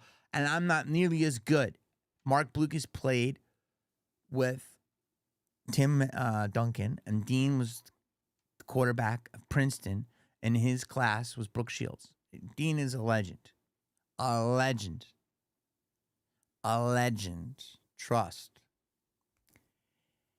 And he, like, is in shape, showed me, like how to roll off a pick and catch a pass and, like, make it. Just basic, like, he showed me, like, 5 things on a basketball court that just, I'm not a great basketball player, but enough to, like, I could roll up to a game and know proper basketball technique. He showed it to me in, like, an hour. And the amount of, like, anger and stuff he gets is like a joke. Like, people would die to live his life and know his history. It's just crazy. Just people just latching on. He's a good dude. He's a wonderful dude. He's a wonderful guy. Straight up. Like, he is a citizen of the world. Like, he pays for stuff. He, if you need a ride, he would give you a ride. He doesn't really even curse. he's just he's a real man. You know what I mean? The last thing he would ever want to do is fight someone, but if he had to, trust me, you wouldn't want to be on the end of that. What else can I tell you? He's a you know what I mean? He believes that you should have your freedom, but he also believes in common sense. So when people, like, come for him, it's just, you're so misinformed. You know nothing about him. People would die to have Dean Cain's worst day as their best day.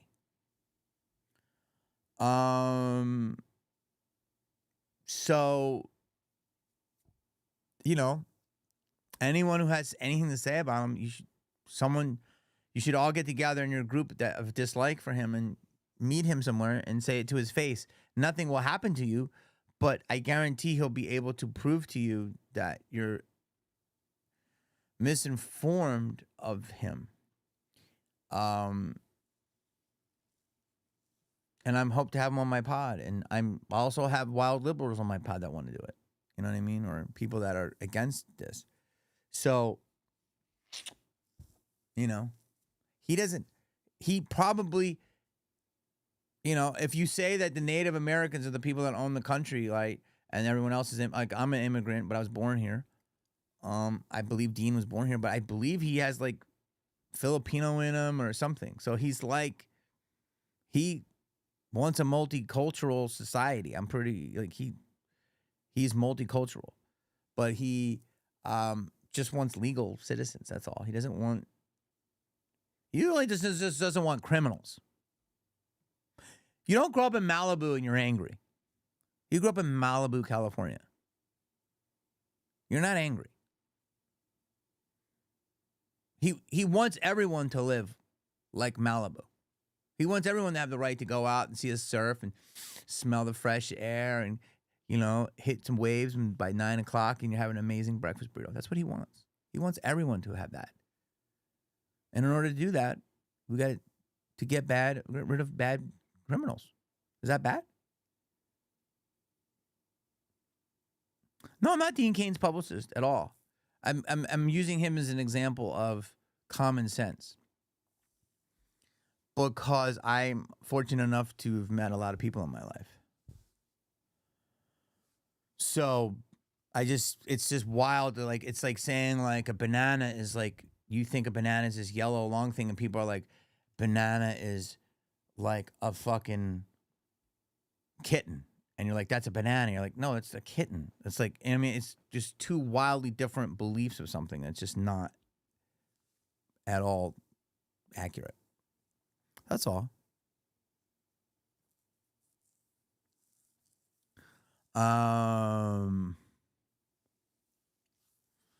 That's it. And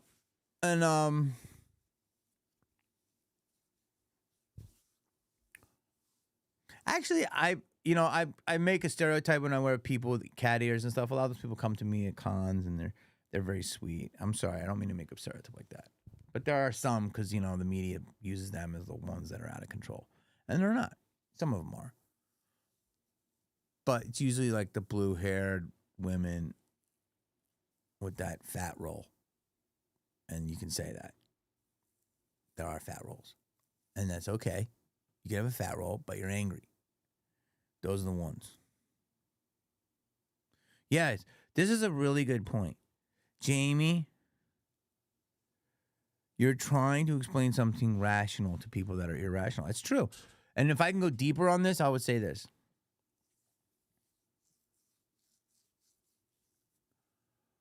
I would say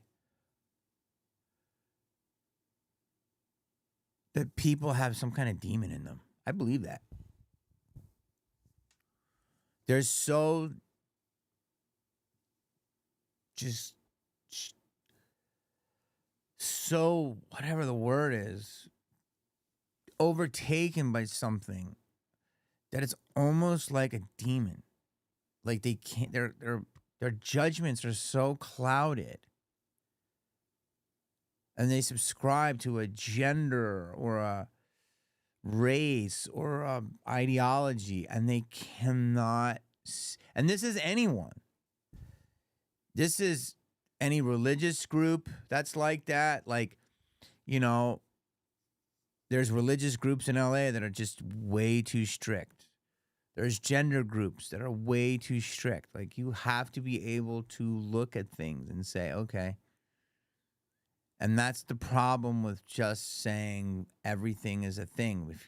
If you're part of the potato people, and there's a group of people that are potato people, and whatever the rules of the potato people are, you're like, no, you must not disrespect the potato people. But you're like, no. Some of the things the potato people say aren't right. I don't like the potato people talking like this. Well, you can't just subscribe to everything the potato people like. Some things the potato people are not right about. And that's the issue. If you love the USC Trojans, let's say, and you think they're amazing, but their team does something illegal and they cheat, you can't just back them blindly. You have to say, hey, you know, I love the Trojans. I think they're amazing, but this was wrong. And I think that's a problem in society. People just, you know,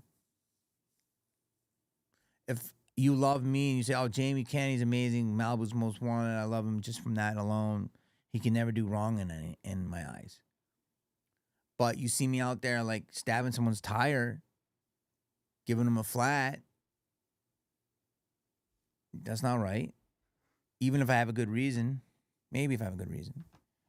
So, you know, you would say you can't just love me blindly if I do things that are not right.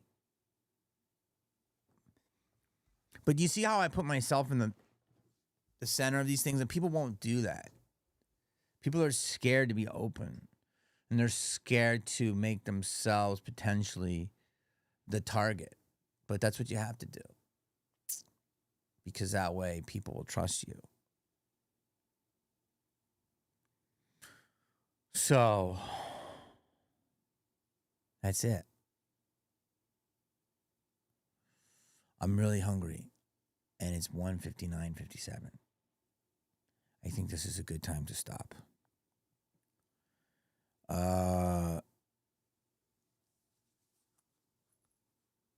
Here's what I want to say.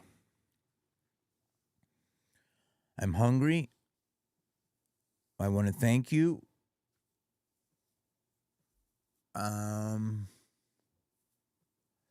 Yo, I gotta show you this picture really quick. This is from Abby. Abby, I don't even know her last name. Her and her mom, the sweetest people, but Abby's been doing a lot. She runs Jamie Kennedy fans. And Abby, like, finds pictures of me. I gotta show you this. You're gonna cream your little pantaloonies. So she's like, I'm finding pictures that I never saw. Look at this picture. Can you see that?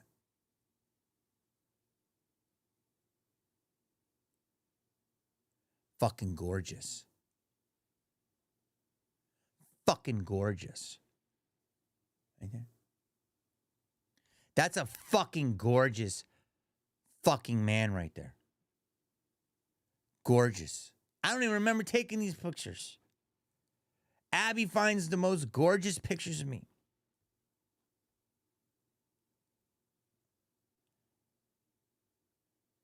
I think that was at a party in 2000 and it was for a Cartier, and I think Ashton Kutcher was there and me and Vin Diesel.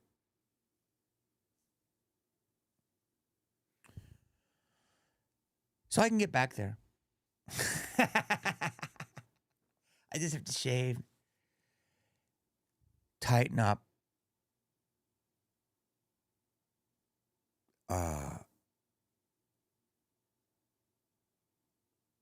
You know, I'm doing red light therapy. Right now, I look like Magnum PI's informant. Look at me, touching my ear.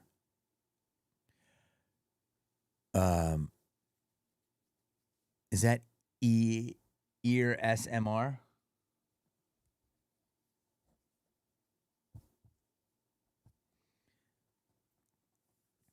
God,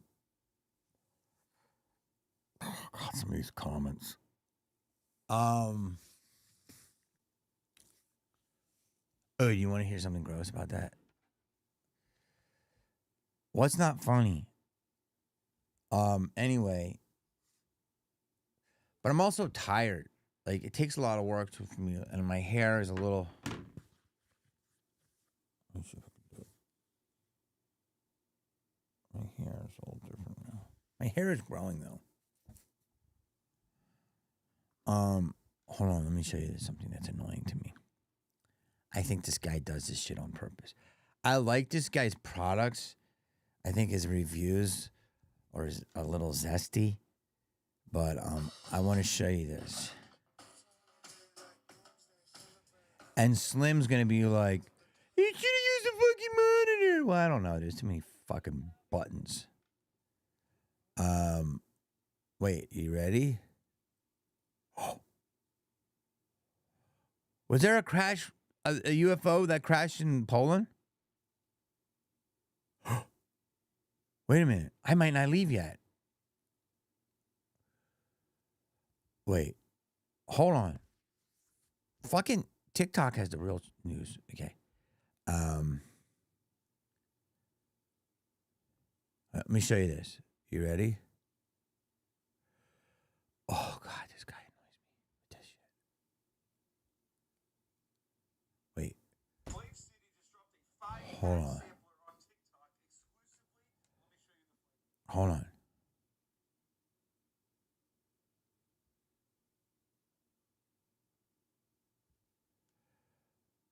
Okay.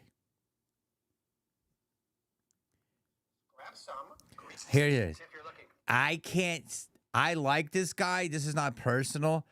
I hate the way he acts like a super nice, clean cut guy. I don't hate, it's not the wrong word, but he does this thing where he swallows. He goes, I have the recipe. And this ad I always see, and I like his products, but the way he comes in, watch this. This annoys the shit out of me. Watch this, ready? Wait, stop. If you're looking for a high-protein snack that tastes delicious, grab some Greek yogurt and a bag of protein. 3/4 cup of yogurt goes into a bowl. Along with If you're looking for a high protein, like, I'm a nice guy. If you're looking for a high-protein snack, grab a bowl of yogurt. Hi, everything's fine. My hair's combed. If you're looking for a hi. Hi! Be real, motherfucker. If you're looking for a the fuck up. Yo, that dude ain't being real. Everything's nice. My toenails are clipped. Bruh.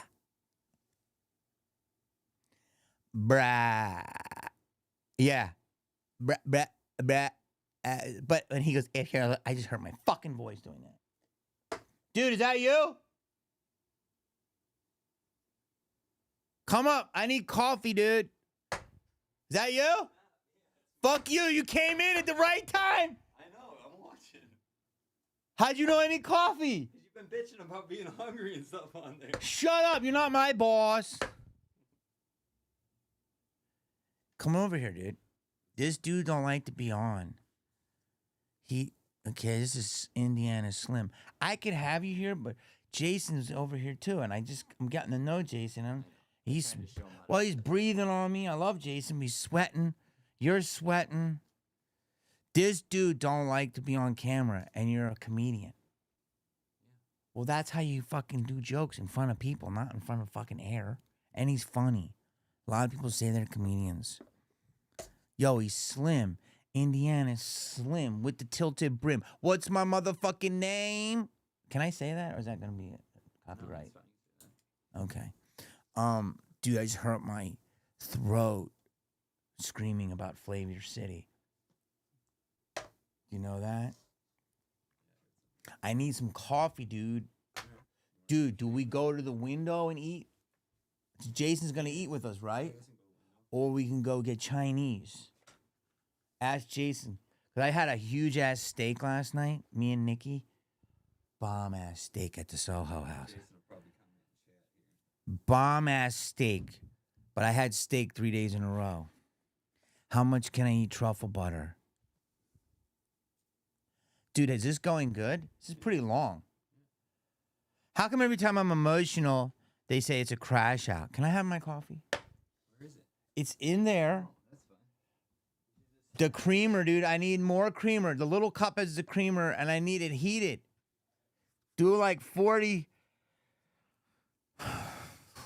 seconds. And the microwave aren't good for you, but all my pots are dirty. GalaxyCon was, yo, said I eat Chinese steak or sushi. Jason likes sushi? I want a fuckload of salmon rolls. No, because if I eat Chinese, I'm gonna be hungry.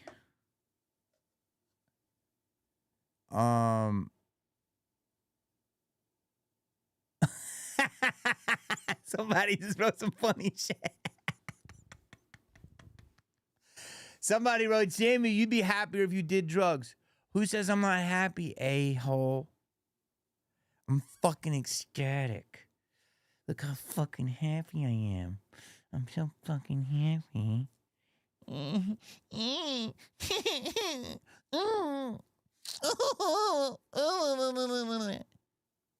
See, you like me because I have crash outs.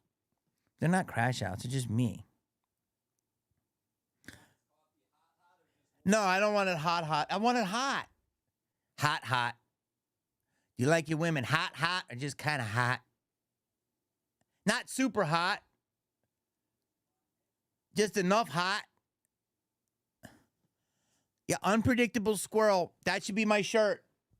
Someone did it in the chat. Right there. Unpredictable squirrel. That's exactly who I am. Shout out that person. Kiev 1993 or whatever the fuck their name is. Just have a normal name like Debbie.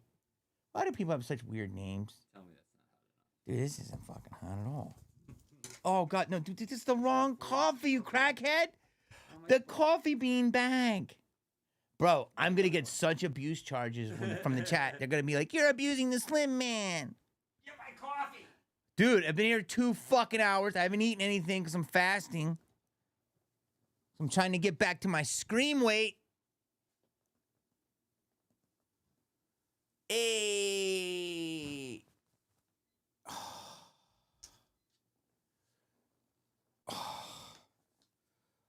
This shirt right now, I look like the kind of guy that sits at a rum bar in Florida and says, BJs are nice. That's what I look like. I'll take a BJ. You can't say that? What did I say? Oh, yeah, I wouldn't say that shit. Those are jokes.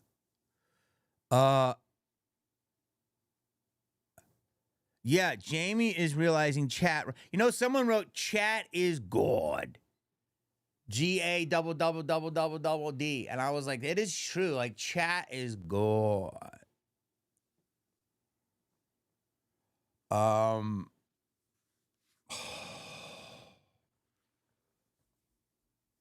tired, man.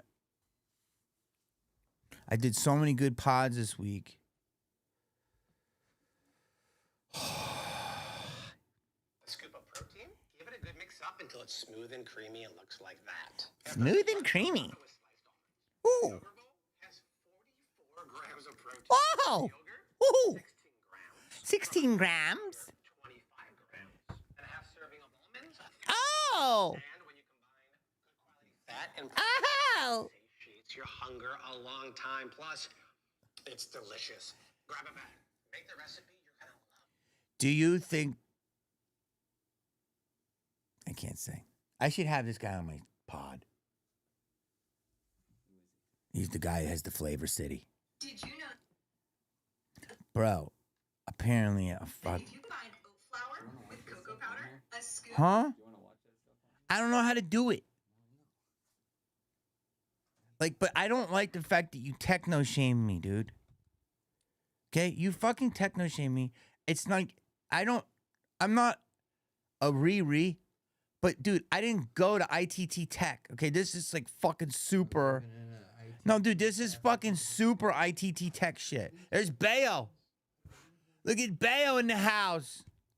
Well, don't go to my fucking. I don't want them to see my feed. What if something comes in there like They don't see it. a healthy derriere? Oh, okay, God.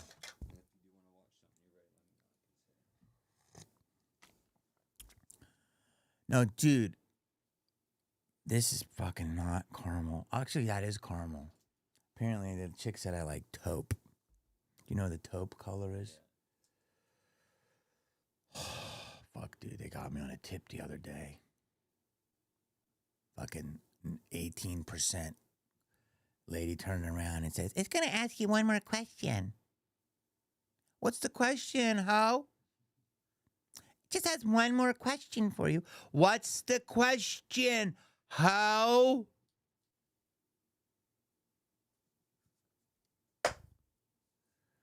I honestly think if I'm my true, authentic self, I will make $100 million. Clean. That means after taxes and leeches. But then I would probably only need about 10. I could tell people how to live off 10 million pretty easily. Probably even 5 for the rest of your life if you get it. I'll tell you how to do it later. But even if I had 100, I have a contest where I'd make people do some shit to win 10 of it. Because I like game shows. You know what I'm saying? So, well, if you get, let's just say you get 100,000. No Diddy's correct. Diddly free. And you can make 100 million. Dude, I need sugar, bro. I'm not a fucking cretin. Give me that sugar, dude. I'm not a fucking animal. Come on, dude.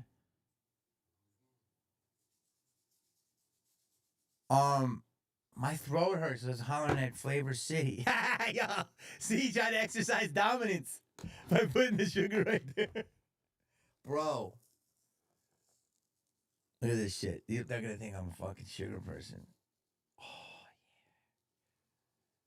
Fuck yeah. You know where I really got into the sugar? Abby will find it. There's a picture of me in Us Weekly. I was in Hawaii, and it was during the Ghost Whisperer, and I was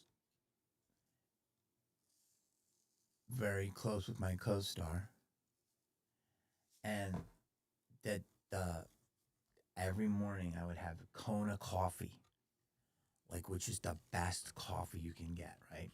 Like it's like from a volcano, and fucking the sugar in Hawaii was like from the plant. It was so bomb. And I hate when that happens. Do they hear that? So every time that happens, something comes on when I get a new sub. How many people do I have on Kick now? Well, where's these subscribers coming from? Yes. I was with my girl, my ex-girl, and she was doing a photo shoot, and she said, come to Hawaii with me. So I did, and I'd have coffee every morning, and I was like, just let me get my coffee. And she would wear wedges. You know what wedges are?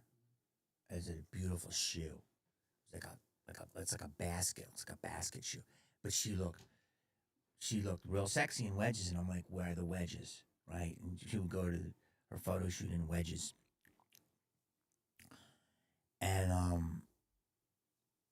I said, let's play tennis, and it was in between setups of the photo shoot. So she was just volleying with me in a pair of wedges on a tennis court. And I knew that Us Weekly was sneaking pictures from far away. And the picture came out and it said, Jennifer Love Hewitt plays tennis in wedges. And it was our funniest fucking joke ever. Because when you think celebrities are dumb, which we are dumb at times, that whole thing was manipulated by me and her. Because I'm like, you look good in wedges, and let's just volley. And we didn't play a whole thing. We just volleyed because I like playing tennis. And she was wearing wedges. And everyone wrote a whole 2-page article about why the fuck was she playing tennis in wedges? You see how the Matrix is manipulated? I made that happen. Wedge tennis. Because I liked the way it looked when she wore wedges.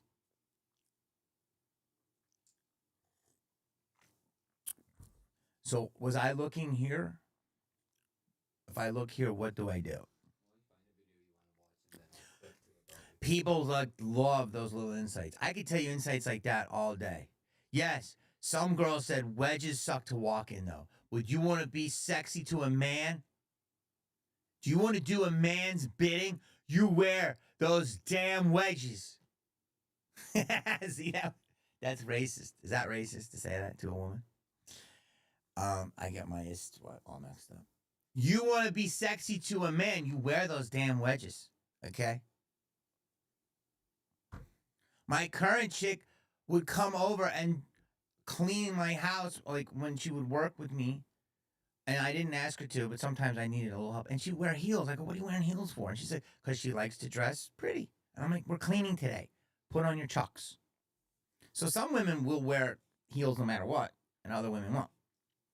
But if you want a man, you better wear a damn wedge. I don't need a fucking man. Fellow racists. Do you know why I say, is it racist? Because it's sexist, but you say racist because I just like mix them all up. None of it matters anymore. Ooh. What's that? Quick. You see this? 444, angel numbers. Everyone make a wish.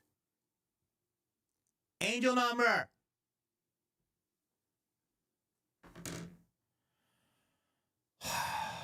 I wanted to go and look at the Poland alien crash. Oh, dude, everyone's shitting them on the audio. Yeah. What did I do? I don't know, something.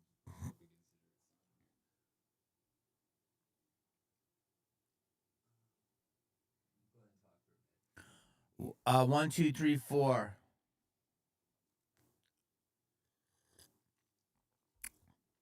Wedges. Bitches being wedges.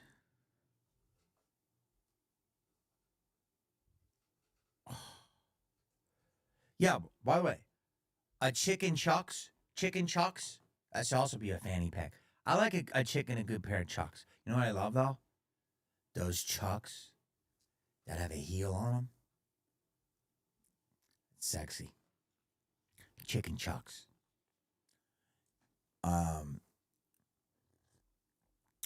But like, my girl will wear heels, like, as she's doing errands. And she's like, I want to look cute when I'm going to Target. Okay. It's up to you. I'm going to just wear a pair of chucks. Wear your Vans.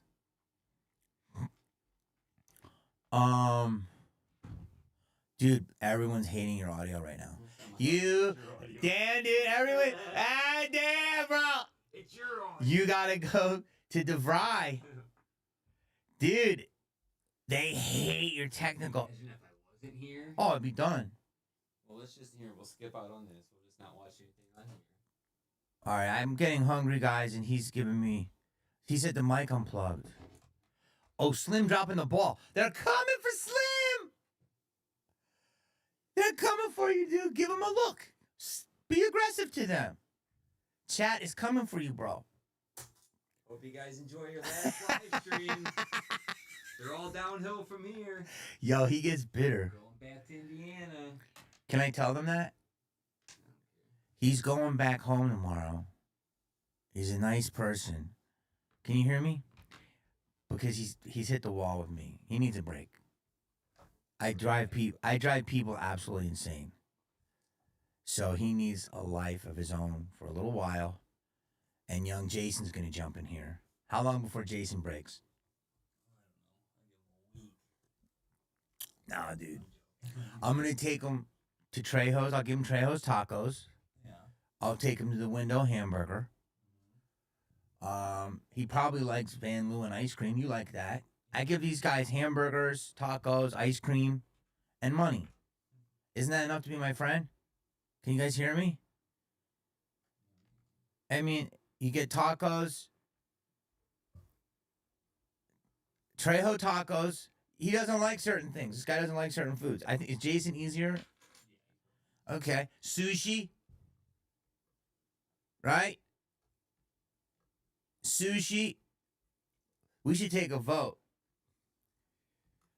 2 months, they're saying, before Jason breaks. I'll tell him I'm here almost 3 right now. He's here almost 3 right now, and he's about to jump off the roof. Right? Look, come down here in the camera here. Sounds good right now. No, I fucking do amazing sushi. Do I not, bro? Sugar fucking fish. Or, what was the other place? Or, how many times did I take you to all you can eat Brazilian? Oh, fuck, dude. Let's go to fucking Korean barbecue. I'm starving. Ooh, Korean barbecue. Come in the shot here so they can see it behind you. You drink out of a peasant cup. I'm a peasant. King Taco. Where's King Taco at? West Side? I don't know. They're pretty good. They'll load up with a lot of cheese if it's the same spot. Dude, why are you broken after 3 months? Me? Yeah. I don't know. Awesome. Show them your go like average view duration of the stream go is like 10 this. minutes. I've been here for 3 months. Are you taking a shot at me? No, I'm just saying. The average person lasts 10 minutes on the stream. Was that a shot? I've been here for 3 months. Was that a shot? No. Chat? Is he taking a shot? Yeah, because they don't know me. I don't buy them tacos and shit. Yeah, no. Okay, so if I bought them a fucking taco, maybe they'd be here for more than 10 minutes. Okay?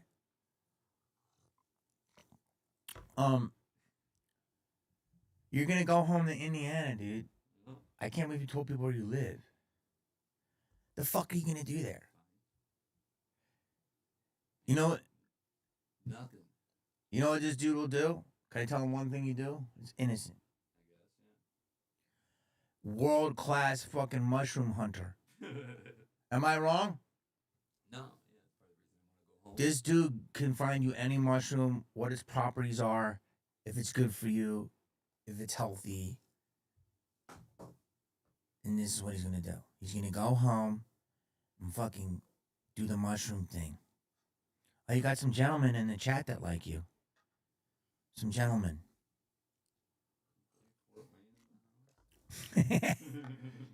So, what mushrooms should I eat? Not the crazy ones, but that are good for my mind. Do you find that? Can you get me a bunch of lion's manes? I'll pay you. We don't really have much of it by us. But I It's want pretty to. rare to find any of those. I want to dry them out and make the powder. Yeah, I mean you can buy them on eBay, but we don't really have them by us. Okay. Then what other mushrooms are we looking at? Well, it's fall, so it'd be like maitake. Those are good. You'd like those. Okay. I'll send you some of those. And then That's pretty much all I go for in the fall. Maybe chicken of the woods, hen of the woods. Those two. so the question is to all the people, chat. No, he makes money. You make money doing it, right? Sometimes I'll sell them to restaurants or whatever. But what would you rather do? What do you mean? Hunt for mushrooms or work with me? It's a no-brainer. The fact that you kind of low-key prefer a fucking fungus to me Yeah, but I'm says something. 85% of the time. I know, but you like a fungus. Press 1 in the chat if I need a break, guys. You think Press one's in the chat. Dude, I'm letting you go tomorrow. Thanks for letting me That go. sounded bad. Letting you go. No, I convince him to change his flight and do another week, but you're burnt. Burn. So he's gonna go. He's burnt. You're gonna go until you go. Oh, you got a 1. Beach Aussies. For me. Beach Aussies.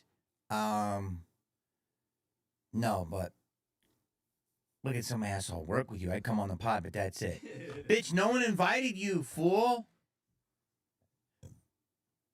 No one invited you, biatch. 99.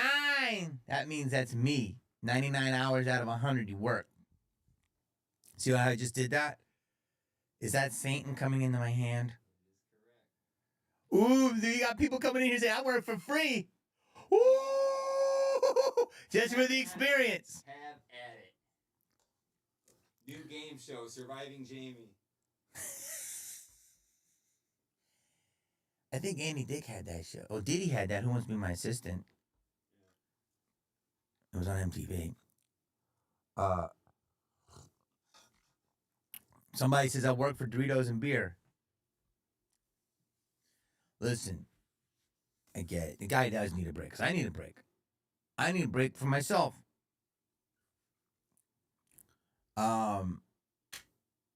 Listen, this is a great. What we're gonna do is we're gonna do the pod every Monday. Then we'll do a live. Now, after this, go to my Jamie Kang Experiment channel. Yeah, if you're going to be here. Yeah, it'll kick over to the Experiment channel. It's gonna kick over right now for how many hours? Just run until it's done. All day. 12 hours? Probably like 12 hours. 12 hours of pranks. I'm at 1,400 subs. I need 4,000. Look at that. See that again? That naturally happened. Is that Satan? This used to be Rodney. I was telling you, this was originally. Now that's, some people say it's white power, which it's not, or asshole, but this used to be okay. But my hands naturally do these things, and people think I'm throwing symbols. But that was Rodney. Rodney Dangerfield would do that. He was like, my voice hurts because I scream, but he's like, if you like me, say it's just okay, you know. Yeah, that's what he would do, exactly. It's okay. Just say it's okay, you know. But You can't, because I was talking about that Saturday. Now I'm a racist. So, somebody subbed. So I'm here on Quick, Tick, Kick. Dude, my brain is done. I'm here on Kick. I needed to get to 4,000 subs so I can monetize Jamie Kennedy Experiment. Kennedy Pranks. Where? YouTube sub. Go to Jamie Kennedy Pranks and sub. Somebody wrote me a note, but there's no money in it. Where's the money? I like the money. I am on Rumble, but Rumble, to be honest with you, they don't fucking pay right. So, heart you guys. Thank you so much. Maybe I'll do another one where I am driving in my van this week. Can Jason fix that? You'll show me how to do it.